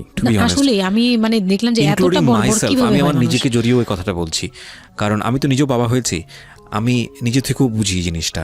মানে এই যে পরিবর্তনটা সমাজ, মানে পরিবারে যখন নতুন একজন সদস্য আসে, সবচেয়ে বড় প্রেশারটা ফিল করে হচ্ছে মা, কারণ তার লাইফ রিস্ক হয়ে যায়। কিন্তু এখানে বাবার যে দায়িত্বটা, খুব মজার বিষয় হচ্ছে, আমি আমার নিজের এক্সপিরিয়েন্সের জায়গা থেকেই বলতেছি, যে বাবার দায়িত্বের জায়গাটা বোঝা শুরু হয় সন্তান দুনিয়াতে আসার পর থেকে, এবং তাও ইমিডিয়েটলি আসে না। সন্তান একটু করে বড় হচ্ছে, অ্যাটাচমেন্টটা হচ্ছে, যখন নড়াচড়া সামনে দিয়ে নড়াচড়া করতেছে, একটু মিস হচ্ছে, দূরে থাকতেছে, তারপরে গিয়ে মানে সন্তান যখন মোটামুটি প্রাপ্তবয়স্ক 1 বছর 2 বছর বয়স, ওই সময় বাবা ফিলটা আসে, তুলে দেয়, তখন গিয়ে প্রেজেন্টার নাই, তখন হচ্ছে বাবা ফিলটা পায়। তার আগ পর্যন্ত বাবা বুঝতেই পারে না, তো মানে আসলে কি বাচ্চাটা আমার কোত্থেকে আসলো, এই সত্য ফিলটা এরকম থাকে। এটা খুব ন্যাচারাল একটা ফিল, কিন্তু এই ন্যাচারাল ফিলটার সুযোগ নিয়ে অনেক সময় আমরা একটা অবুঝের মতো আচরণ করে ফেলি, ভয়ানক বাজে আচরণ করে ফেলি। একটা ইয়ে থাকে, মাত্রা থাকে, যেমন আপনি কতটুকু মানে কতটুকু কেয়ারফুল ছিলেন, কতটুকু ইয়ে ছিলেন, এটার কিন্তু একটা লেভেল আছে, পার্সেন্টেজ আছে, এবং এটা নিয়ে শেখানো উচিত আমাদের আমাদের আমাদের আমাদের মানে এডুকেশন সিস্টেমের মধ্যে তো নাই। এবং আমরা জানি না ম্যারেজ কাউন্সিলিং বলে অনেক একটা বিষয় আছে, এগুলো তো আমাদের প্র্যাকটিসে নাই, কোনোভাবেই নাই, এগুলো তো আমাদের কাছে মনে হয় যে বিলাসিতা, এবং আমাদের রাইট। এবং বাবা যিনি, একটা হচ্ছে যে মা হওয়ার একটা প্রিপারেশন দরকার আছে, মেন্টাল প্রিপারেশন, একটা বাবা হওয়ার জন্য একটা মেন্টাল প্রিপারেশন দরকার আছে। আমাদের সমাজে এটা টোটালি মিসিং। আমরা এই নারী দিদিদের কাছ থেকে যে গাইডটা পেয়ে আসছি, এবং সেটা না বুঝে না শুনে প্র্যাকটিস করেছি, রাইট। আমি জানি না, আজকে আমি সত্যি এই কথাগুলো বলতেছি, হয়তো আমরা ওই রাতারাতি পরিবর্তনের জায়গায় যেতে পারবো না। অপারেশন করবে, তারাও ডাক্তার বলতেছে এই মেয়ের অপারেশন কি করবো, আর এই মেয়ে নর্মালি কি বেবি দিবে। আমি বলতেছি এটা তো গ্রামগঞ্জ না, আপনারা কি করছেন। আমি তখন আরো শুকনা ছিলাম, তো আর এমনিতেও বয়সও কম ছিল, আবার শুকনাও ছিলাম, দেখতে আরো পিচ্ছি লাগতো। বলতো যে অনেক দুর্বল, তো ও তো মানে ঠিক মতো টেক কেয়ারও করেন নাই বাসায়। হ্যাঁ, বলতেছে একদম আমার এই হাতের মানে এইগুলো ব্রিনগুলো বুঝে যেত, এইগুলো বুঝা যেত, একদম হাড় গোড় বুঝা যেত। যখন অপারেশন করে, অপারেশনের 12 ঘন্টা পর আমার সেন্স আসে, প্রায় 12 ঘন্টা। মানে আপনার বেবি হয়েছে আপনি জানি না? পরে আমি যখন ঘুম থেকে মানে সিজারিয়ান বেবি, পরের দিন শুধু রাতে একটু টের পাই যে আমি আমার পাশে কেউ মানে ব্রেস্ট ফিড করছে, এটা ফিল পাইছি। শুধু মুখের দিকে তাকাতে পারিনি, চোখ খুলতে পারিনি, কিন্তু কেউ একজন আমার পাশে শোয়া, মানে আমার হাতের উপরে একটা বাচ্চা শোয়া, এইরূপ ফিল পেয়েছি। আর এরপরে যে চোখ বন্ধ করেছি, একবারে সকালে প্রায় 11টা-12টার দিকে আমার ঘুম ভাঙছে। তখন তাকানোর পরে একটু পুরোপুরি ইয়েতে, তো আমাকে উঠিয়ে নিয়ে আমাকে ইয়েতে ক্যাবিনে দেওয়া হলো। ক্যাবিনে দেওয়ার পরে আমি বাচ্চাকে দেখি, বারবার চিন্তা করি যে এটা আমার মেয়ে, কোত্থেকে আসলো, কিভাবে আসলো, আমি নিজেকে দেখি। তখন না আমার মাথায় এটাও ছিল না যে এটার বাবাকে, এটার ফুপুকে, এটার চাচা, কিন্তু হোয়াট এভার আমার বাচ্চা এটা, মানে আমি এখনো স্টিল না, আমার বাচ্চা এখন ক্লাস 8-এ পড়ে, এখনো আমি তাকে বাচ্চা। হ্যাঁ, তো ও আর আমি একসাথে হাঁটলে মনে হয় কি মানে ফ্রেন্ড আমরা, এরকম। পর হচ্ছে ওই বাচ্চাটা হওয়ার পরে সে খেলে, আমার খুব ভালো লাগে, তাকে নিয়ে আমার সময় ভালো কাটে। আমার আর মানে ওর বাবার কথা মাথায় নেই যে এই লোক শুধু মানে এনে দিবে ঘরে, আমি রান্না করব, খাবো, ব্যাস ওই পর্যন্তই শেষ। আমার আর এর দরকার নেই, কাউরই দরকার নেই। আমার বাচ্চা নিয়ে আমি পুতুলের মতো খেলি সারাদিন। ওর বাবা অনেক সময় দেখা গেত ওর বাবা তো রাতে 2টা-3টায় আসতো, আসার পরে যে খাওয়া দাওয়া করে ঘুমাবে। তো আমি তো, আমার তো ওই রুম ছাড়া কোনো ওয়ে ছিল না, ওই রুমে আমি হাঁটাহাঁটি করতাম, বাচ্চা কান্না করতো। একদিন এমনও হয়েছে সে আমাকে ঘর থেকে বের করে দিচ্ছে, আমি নাকি ইচ্ছা করে বাচ্চাকে কাঁদাই আর তাকে ঘুমাতে দেই না। হ্যাঁ, সে আমাকে বাসা রুম থেকে বের করে দিচ্ছে। তো রাতে এত রাতে বাসা থেকে যখন রুম থেকে বের করে দিচ্ছে, আমি সিঁড়িতে সারা রাত, মানে ওদের তো আর বারান্দাও নেই, হাঁটার জায়গা। বাচ্চা কোথায় ছিল? বাচ্চা আমার কোলে। বাচ্চা কোলে নিয়ে সারা রাত সিঁড়িতে? বাচ্চা তাওয়াল দিয়ে পেঁচানো। ওই দূরত্বটা বিয়ের পরে ছিল, এবং সেই দূরত্ব থাকা অবস্থায় ও এই জিনিসগুলো প্র্যাকটিস করে যাচ্ছে ওর মতো করে। এবং সেখানে যখন ও সাকসেসফুল হতে না পারছে, তখন সে আপনার গায়ে হাত তুলছে, তাই তো? সেটাই। হ্যাঁ, তারপর? আর সবচেয়ে বড় কথা হচ্ছে, সে তার জায়গাটা, সে তার চাওয়াগুলো সব পূরণ করতেছে, বাট আমার দিকটা দেখছে না। এবং সে যে শুধু আমার না, মানে সে মানুষটাই এমন, আগে বুঝি নেই, পরে অনেক ধীরে ধীরে গিয়ে পরে বুঝতে পেরেছি যে উনি সম্পূর্ণ সেলফ সেন্টার, মানে নিজের যেটা অধিকার সেটা সে আদায় করে নিবে, তার বাকিগুলো নিয়ে তার কোনো মাথা ব্যথা কি হচ্ছে বা কার কি হচ্ছে এটা দেখার বিষয় না, এটাই মেন্টালিটি। তো এইগুলো করার পরে আমার মানে খুব পেইন হলো, আমার খুব কষ্ট হলো যে আমি কবে আবার ঢাকায় যাব, একটা পেইন। ওটা কি জীবনে প্রথম কক্সবাজার যাওয়া? হ্যাঁ, ওটা আমার লাইফে ফার্স্ট। চিন্তা করে দেখুন, এক ধরনের হানিমুনি বলা চলে ওদের জন্য। হানিমুনি করা হয়েছিল, কিন্তু ওটা আমার জন্য হানিমুন ছিল না, অন্য কিছুই ছিল। আচ্ছা, খুব পেইনফুল ছিল। ওকে, যাই হোক, আমি খুব ভয়ে ছিলাম যে এখানে আমাকে মেরে ফেললেও কেউ জানবে না, এরকম একটা ফিল ছিল আমার ভিতরে। জিনিস চিন্তা করতে পারেন, প্রত্যেকটা মোমেন্ট একটা মানুষ, একটা মেয়ের সাথে, একটা ছেলের সঙ্গে বসবাস করছে একটা মেয়ে, এবং তাদের স্পেশাল মোমেন্টসগুলো তার জন্য ভীতির কারণ। সে হয়তোবা তখন এরকম মানে চিন্তা করছে যে এই স্পেশাল মোমেন্টটা যেন না আসে, ওর সঙ্গে স্পেশাল টাইমটা যেন আমি না হয়, রাত যেন না হয়। বিষয়গুলো তো এরকমই ছিল, কারণ ওর জন্য কিন্তু এগুলো অনেক ভয়ানক রকমের টর্চার। হ্যাঁ, তারপর আর আমার সাথে যারা ছিল, মানে ফ্যামিলি তো 2টা গিয়েছি আমরা, মানে আমার হাজবেন্ড আমাকে নিয়ে গেছে, আর হচ্ছে আমার চাচাতো বোনের রিসেন্ট বিয়ে হয়েছিল, চাচাতো বোনের হাজবেন্ড আর চাচাতো বোন, ওরা 2জন গিয়েছে। কিন্তু ওরা ওদের মতো ছিল, আমরা আমাদের মতো ছিলাম, এরকম আর কি। তো ওইভাবে আর আমাদের সাথে ইয়ে করা হয়নি যে একদম সব বিষয়ে ডিটেলস বলা। আর আমার চাচাতো বোন আমার অনেক বড় ছিল, যার কারণে আমি আপুকে বলতাম না, লজ্জা পেতাম। তো ওই দিক থেকে 3 দিন পরে 4 দিনের দিন আমি খুব জেদাজেদি করে, মানে কান্নাকাটি করে চলে আসবো করতেছি, কিন্তু আমাকে কেউ আর জিজ্ঞেস করতেছে না যে কেন। মানে আমার বোন জামাই ও বিষয়টা খেয়াল করেনি, আমার বোনও খেয়াল করেনি যে আমি কেন বারবার চলে আসতে যাচ্ছি।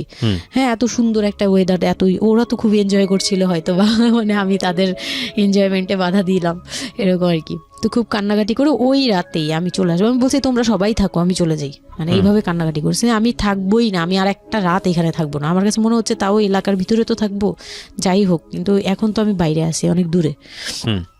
আমার কাছে এরকম মনে হচ্ছিল যে আমি যদি মরে যাই, আমি যদি যে কোনো সময় মারা যাবো, এরকম মনে হচ্ছিল।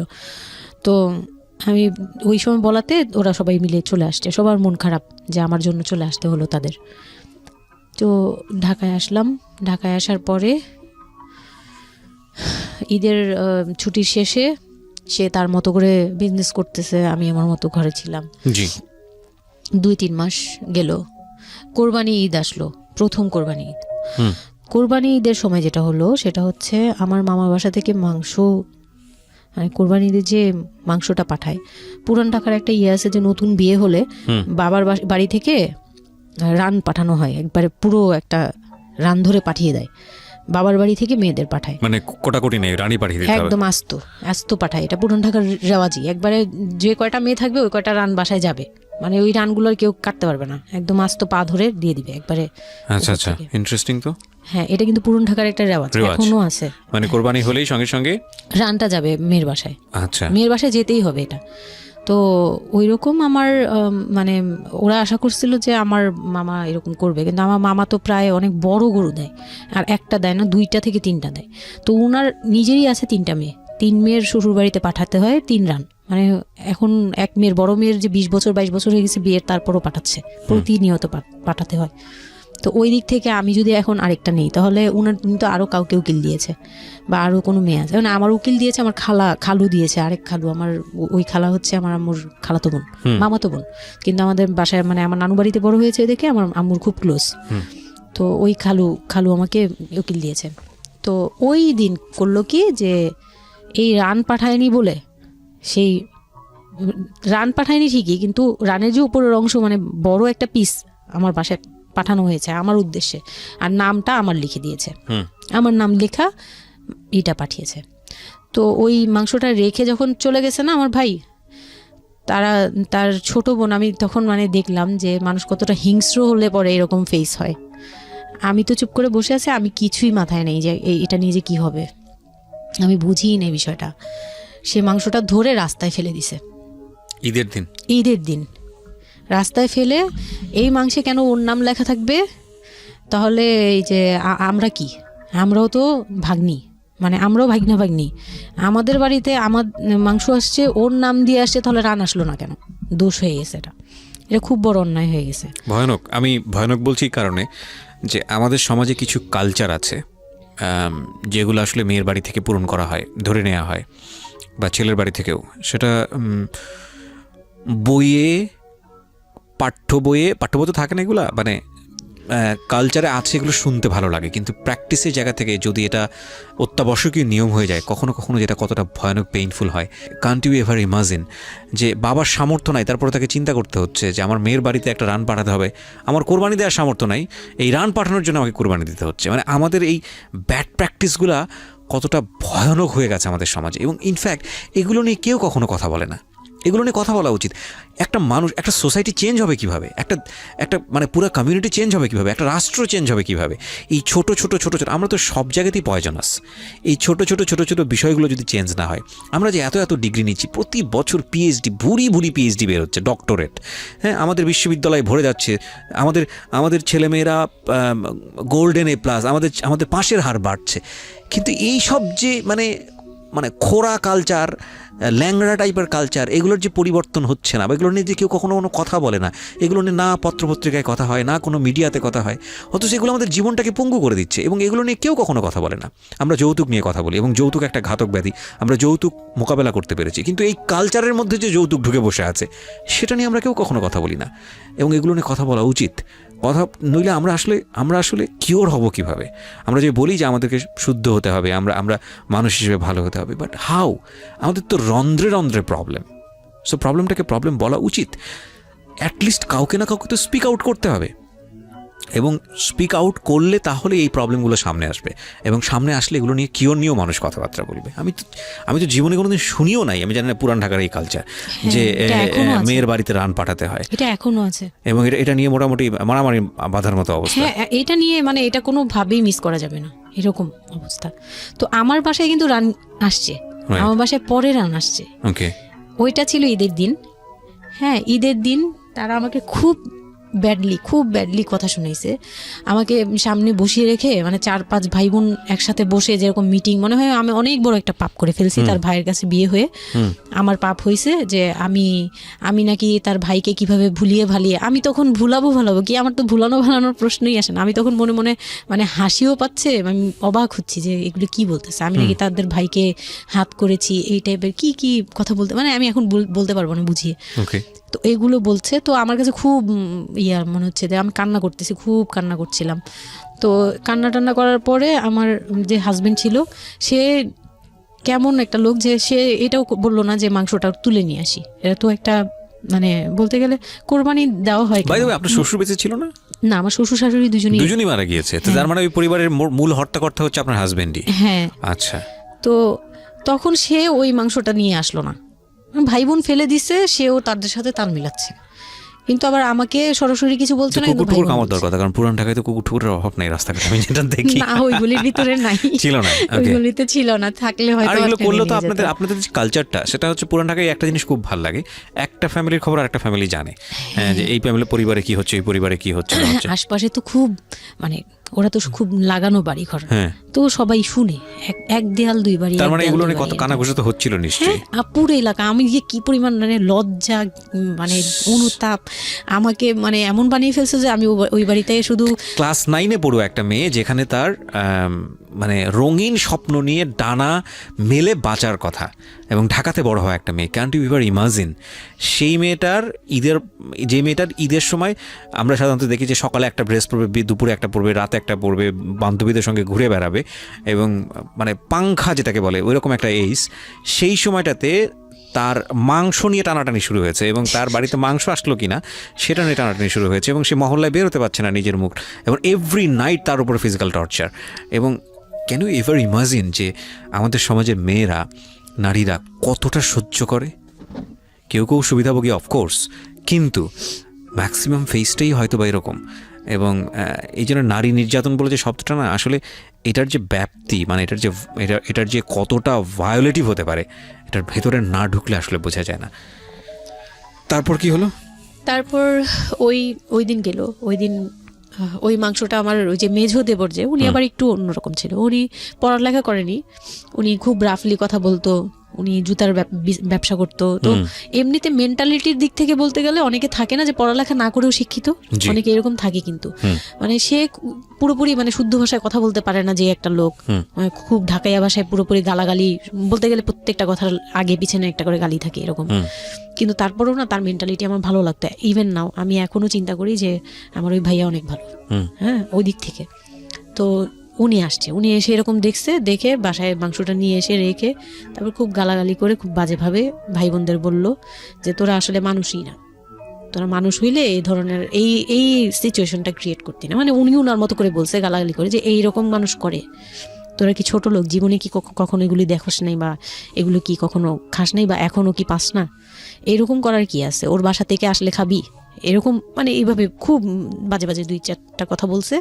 তারপর তারা গিয়ে ঠান্ডা হয়েছে। আর আমার বলতেছে তুমি এখানে বসে বসে ওদের দৃশ্য দেখতেছো কেন, তুমি উপরে যাও। তখন তার বউর আবার একটু জেলাস হলো যে আমার প্রতি তার কেন এত টান।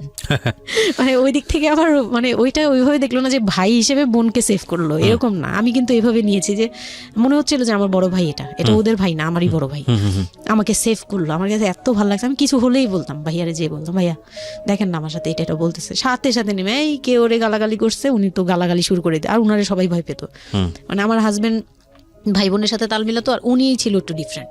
তো কিছু হলেই উনি বাসায় আসার অপেক্ষায় থাকতাম, উনি আসলে উনারে বলবো। একদম সিঁড়ি দিয়ে ওঠার সময় নামার সময় ভাইয়া আজকে আমার না এটা বলছে, এই সাথে সাথে ভালো হলি, মানে উনি মোটামুটি আমাকে সেফ রাখতো।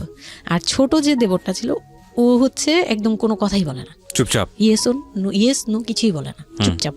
সে আবার ছিল স্কুল টিচার, মানে ওই পুরো ফ্যামিলিতে ওই এডুকেটেড ছিল, মাস্টার্স কমপ্লিট করা আর কি। ও একটা খুব ভালো সাইড বেছে নিয়েছে যে কথা বলে এখানে লাভ হবে না। না, হ্যাঁ, সে একদম চুপ, নিরপেক্ষ। কারণ তাদের সাথে বলতে গেলে ভাই বোনের সাথে দ্বন্দ্ব হবে, তা আরেকটা দিল একদম, মানে আরেক ধোলাই দিল সবাইকে, ছোট লোক। এখন বল যে ও বাসায় ফোন করে বলছে বা বাসায় গেছে, ও তো কালকে থেকে বাসায় যায়নি, ওর হাত তো ফোনও নাই, ফোন নিলে তোদের কাছ থেকে তো নিতে হবে, তখন আমার হাতে ফোন নেই, তো ও তো বাসায়ও যায়নি। এখন বল যে এটা ও বলছে তারপর ও পাঠাইছে, তোরা এত ছোট লোক কেন, মানে ভাই বোনরাই বলতেছে। তো ওরা তো আর কিছু, হ্যাঁ এটা পাঠানো তো এটা উচিতই, এটা ওদের উচিত, এই সেই, মানে সে তারা তারপরও ছোট হচ্ছে না, তারা মনে করতেছে এটাই করা উচিত ছিল, এটা না করলে আরেকটা কথা শুনাইতাম, এরকম বলতেছে উল্টা। তো এইগুলো করার পরে আমিও আর এগুলা মাথা থেকে ফেলে দিলাম, ভাইয়াও বলে টলে চলে গেল। আর আমার হাজবেন্ড যে ছিল সেও খুব খুশি, সে মানে আমার বাসা থেকে পাঠাইছে এই সেই। তো বিয়ের 4 মাস পরে মেইন পার্ট যেটা, যে আমি কনসেপ্ট করি, তখন আমি বুঝতে পারি না কনসেপ্ট করার 13-14 বছর বয়সে।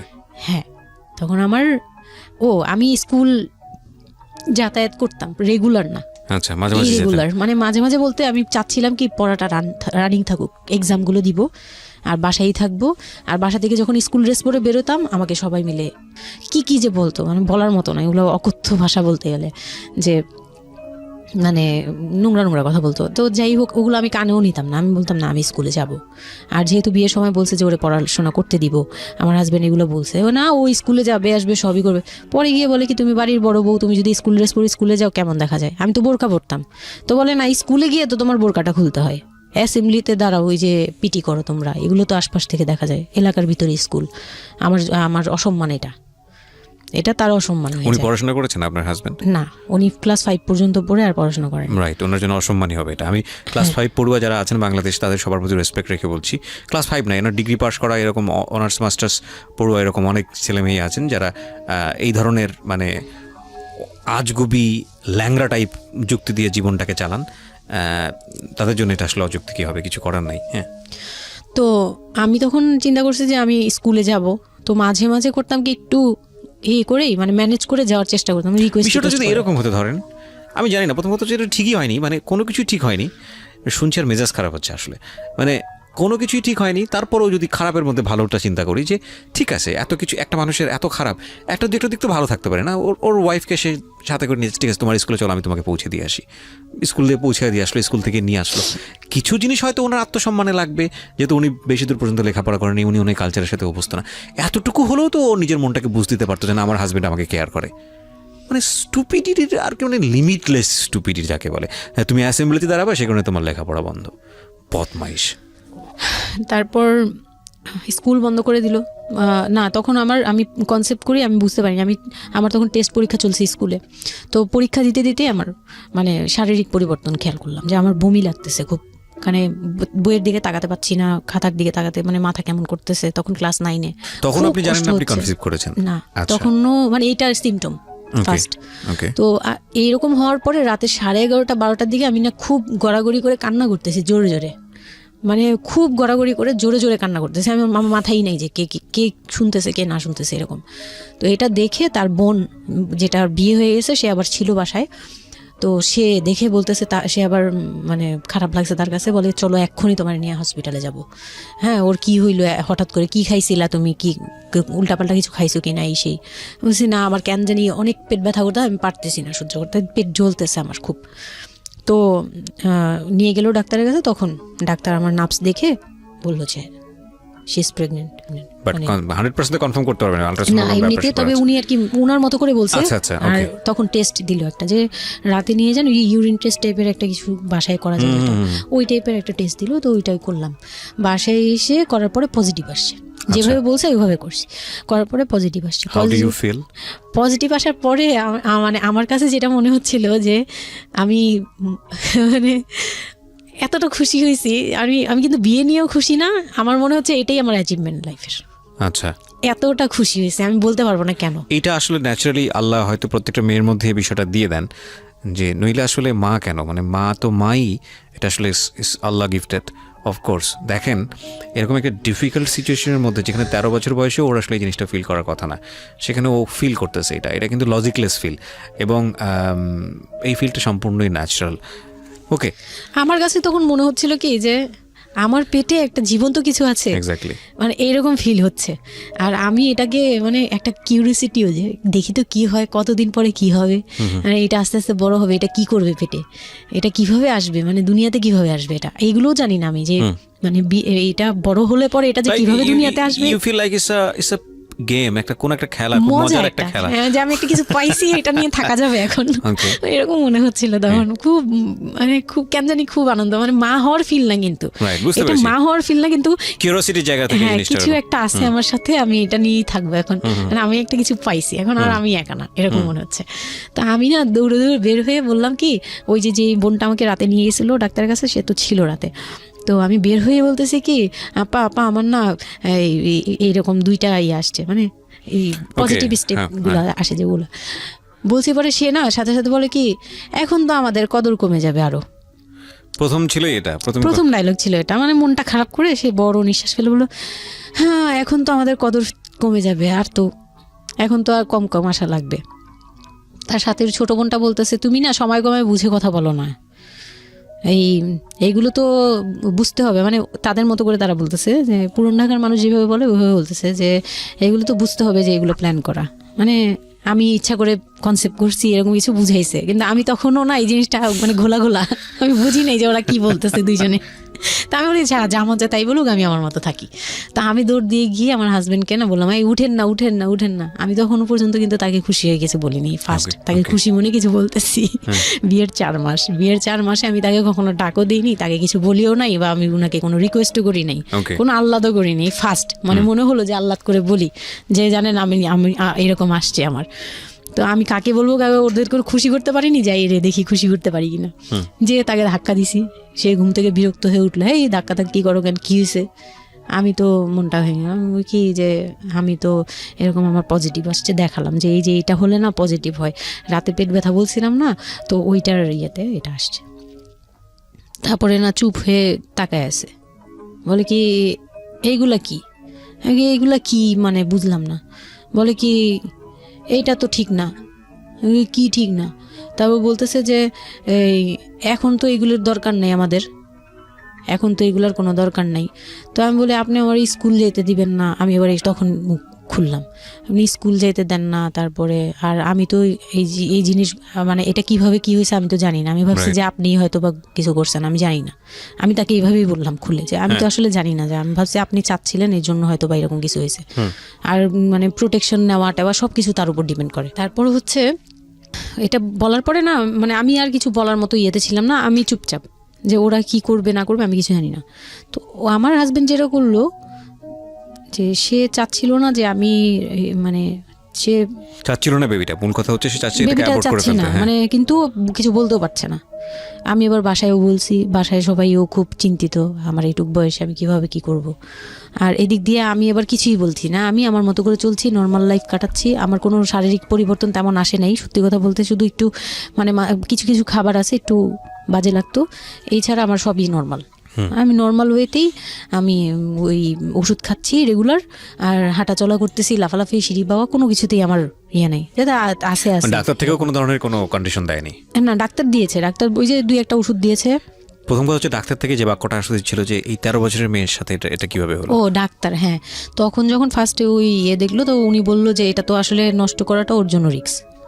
এক্স্যাক্টলি, মানে সব দিক থেকে তো রিস্ক। ডাক্তার যেটা বললো, যে জাফর ইকবাল আমার বাসার পাশেই ছিল উনি, তো উনি আমাকে যেটা বললো যে এই মেয়ের মানে রাখাটাও যেমন রিস্ক, ফেলে দেওয়াটা। আর যেহেতু মানে আল্লাহকে তো সবাই বিশ্বাস করি, তো বলতেছে যে যেহেতু আল্লাহ চাচ্ছে, যেহেতু এসেই পড়ছে, এটাকে নিয়ে আমরা মাতাবুরি না করি, যেহেতু রাখাও রিস্ক ফেলে দেওয়াও রিস্ক, তো রাখুক না। এটা এইভাবে আল্লাহকে নিয়ে বলা যাবে না, এমন বলছে, ভুল বলেছে না। উনি বলছে আর কি থাক ঠিক আছে, যদি ভাগ্যে থেকে থাকে তাহলে হবে। আর এই বয়সে হয়, কিন্তু এত অল্প বয়সে নেওয়াটা ঠিক না, উনিও এটা বলছে। তো ওইভাবে ইয়ে করার পরে তো আমি তো রাখছি ঠিকই, কিন্তু আমি তো মানে ওই সময়টা তো ভালোই গেছে। বাচ্চাটা হওয়ার পরে তো আমি বুঝতে পারছি যে আসলে জিনিসটা যে আমার পুরো কত বড় একটা ইয়ে ছিল। এখন আপনার হাজবেন্ড হ্যাপি না, সে চিন্তিত বিষয়টা নিয়ে। তারপর কি হলো? তারপরে থেকে তার মধ্যে আমার মধ্যে একটা বিরাট গ্যাপ তৈরি হলো। সে আমার সাথে মানে টোটালি মিশে না।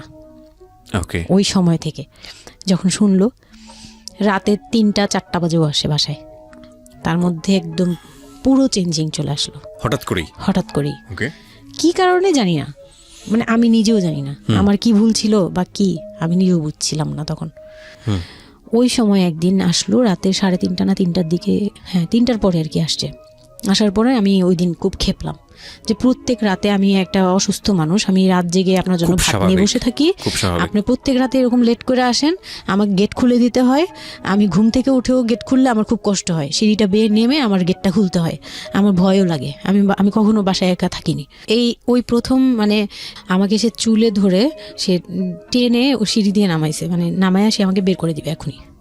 হ্যাঁ, এত বড় ইয়ে হয়ে গেছে, সাহস হয়ে গেছে, এক্ষুনি বাসা থেকে বের হও। সে কিন্তু নেশাও করে নাই, কিচ্ছু না, সুস্থ একটা মানুষ, এরকম করতেছে। তো তার ভাই বোনগুলো এসে বলতেছে আপনি কি মানুষজন কি বলবে, তারা মানুষজনের চিন্তা করতেছে, কিন্তু আমার যে টর্চার হচ্ছে এটা বলতেছে না। এইটা আরেকটা বিষয়, এই যে এগুলো বিষয় আসলে না আমার মেজাজ খুব খারাপ হয়ে যায়। যাই হোক, আপনি যেটা আনছেন আমি খুব সেন্সিটিভ একটা বিষয় একটু কথা বলতে চাই। সেটা হচ্ছে এই যে আপনারা যে তো মানুষজন চিন্তা করেন, নিজের ঘরের ভিতরে একটা মানুষ ঠিক নাই, এটা আমি আপনাদের কথা বলছি না, এটা বাংলাদেশের সামাজিক অবস্থার চিত্র। সেটা হচ্ছে আমরা নিজের ঘরের মধ্যে অনেক সময় দেখা যায় যে আপনারা যখন ঘরের মধ্যে একটা বিপদে পড়েন, আপনার চারপাশের লোকজনকে এসে আপনার সেটা সলভ করে। তো ফার্স্ট আপনি ঘরের কথা আগে চিন্তা করেন, আপনার মেয়ে কীভাবে ভালো থাকবে সেটার কথা চিন্তা করেন, আপনার ছেলেটা কীভাবে ভালো থাকবে সেই কথাটা চিন্তা করেন। এতে যদি আপনার দুর্নাম হয়ও কিছুটা, সেটা আপনার ওভারলুক করা উচিত। বরং আপনি যাদের কথা চিন্তা করে এই ছেলে মেয়েদের প্রতি খারাপ আচরণ করতেছেন, আপনার ছেলে মেয়ে খারাপ থাকার কারণে একটা সময় গিয়ে সেটা আউটব্রাস্ট হবেই। যেই মান সম্মানের কথা আপনি চিন্তা করতেছেন, সেই মান সম্মান আরও বেশি পরিমাণে ক্ষতিগ্রস্ত হবে। আমাদের সমস্যাটাই হচ্ছে এই জায়গাটায়, আমরা চারপাশের ঘরের লোকজন কি মনে করবে সেটা চিন্তা করি, অথচ চারপাশের ঘরের লোকজন কারা বসবাস করে, কোথা থেকে আসছে, কি অবস্থা, সেই খোঁজ খবর আমরা রাখি না। কিন্তু আমাদের মান ইজ্জত তাদের হাতে। স্টুপিড মানে ফিলসফি নিয়ে আমরা আমাদের সোসাইটিতে চলি, and it's a very important thing, এবং এগুলোর পরিবর্তন হওয়া উচিত। তো তারপরে কি হলো? তারপর এই হলো ফার্স্ট এই গেল, এইটার পরে এরপর থেকে চলতেছে কন্টিনিউ, মানে এরকম আচরণই করছে সে আমার সাথে। একটু সময় 4 মাসের সময়টা খুব ক্রুশিয়াল একটা মোমেন্ট, খুবই ক্রুশিয়াল একটা মোমেন্ট। হ্যাঁ, সকালে উঠে আমার রুটি বানাতে হতো কন্টিনিউ, সে বাইরের নাস্তা খাবে না, তাকে রুটি বানিয়ে খাওয়াতে হবে। ওই অবস্থায় আমি মানে সকালে উঠে ঘুম থেকে উঠে রুটি বানাতাম ওর ভাই বোনের জন্য, ওর জন্য, সবার জন্য বানাতাম। এটা না আমাদের সমাজের ছেলেরা না বুঝতেই চায় না, এবং এটা নিয়ে আমাদের কোনো শিক্ষা নাই। আসলে আমি মানে দেখলাম যে এতটা বর্বর কিভাবে। আমি আমার নিজেকে জড়িয়ে ওই কথাটা বলছি, কারণ আমি তো নিজেও বাবা হয়েছি, আমি নিজে থেকেও বুঝি জিনিসটা। মানে এই যে পরিবর্তনটা সমাজ, মানে পরিবারে যখন নতুন একজন সদস্য আসে, সবচেয়ে বড় প্রেশারটা ফিল করে হচ্ছে মা, কারণ তার লাইফ রিস্ক হয়ে যায়। কিন্তু এখানে বাবার যে দায়িত্বটা, খুব মজার বিষয় হচ্ছে, আমি আমার নিজের এক্সপিরিয়েন্সের জায়গা থেকেই বলতেছি, যে বাবার দায়িত্বের জায়গাটা বোঝা শুরু হয় সন্তান দুনিয়াতে আসার পর থেকে, এবং তাও ইমিডিয়েটলি আসে না। সন্তান একটু করে বড় হচ্ছে, অ্যাটাচমেন্টটা হচ্ছে, যখন নড়াচড়া সামনে দিয়ে নড়াচড়া করতেছে, একটু মিস হচ্ছে, দূরে থাকতেছে, তারপরে গিয়ে মানে সন্তান যখন মোটামুটি প্রাপ্তবয়স্ক, 1 বছর 2 বছর বয়স, ওই সময় বাবা ফিলটা আসে, তুলে দেয়, তখন গিয়ে প্রেজেন্টার নাই, তখন হচ্ছে বাবা ফিলটা পায়। তার আগ পর্যন্ত বাবা বুঝতেই পারে না, তো মানে আসলে কি বাচ্চাটা আমার কোত্থেকে আসলো, এই সত্য ফিলটা এরকম থাকে। এটা খুব ন্যাচারাল একটা ফিল, কিন্তু এই ন্যাচারাল ফিলটার সুযোগ নিয়ে অনেক সময় আমরা একটা অবুঝের মতো আচরণ করে ফেলি, ভয়ানক বাজে আচরণ করে ফেলি। একটা ইয়ে থাকে, মাত্রা থাকে, যেমন আপনি কতটুকু মানে কতটুকু কেয়ারফুল ছিলেন, কতটুকু ইয়ে ছিলেন, এটার কিন্তু একটা লেভেল আছে, পার্সেন্টেজ আছে, এবং এটা নিয়ে শেখানো উচিত আমাদের মানে এডুকেশন সিস্টেমের মধ্যে তো নাই। এবং আমরা জানি না, ম্যারেজ কাউন্সিলিং বলে অনেক একটা বিষয় আছে, এগুলো তো আমাদের প্র্যাকটিসে নাই, কোনোভাবেই নাই। এগুলো তো আমাদের কাছে মনে হয় যে বিলাসিতা, এবং আমাদের রাইট। এবং বাবা যিনি, একটা হচ্ছে যে মা হওয়ার একটা প্রিপারেশন দরকার আছে, মেন্টাল প্রিপারেশন, একটা বাবা হওয়ার জন্য একটা মেন্টাল প্রিপারেশন দরকার আছে।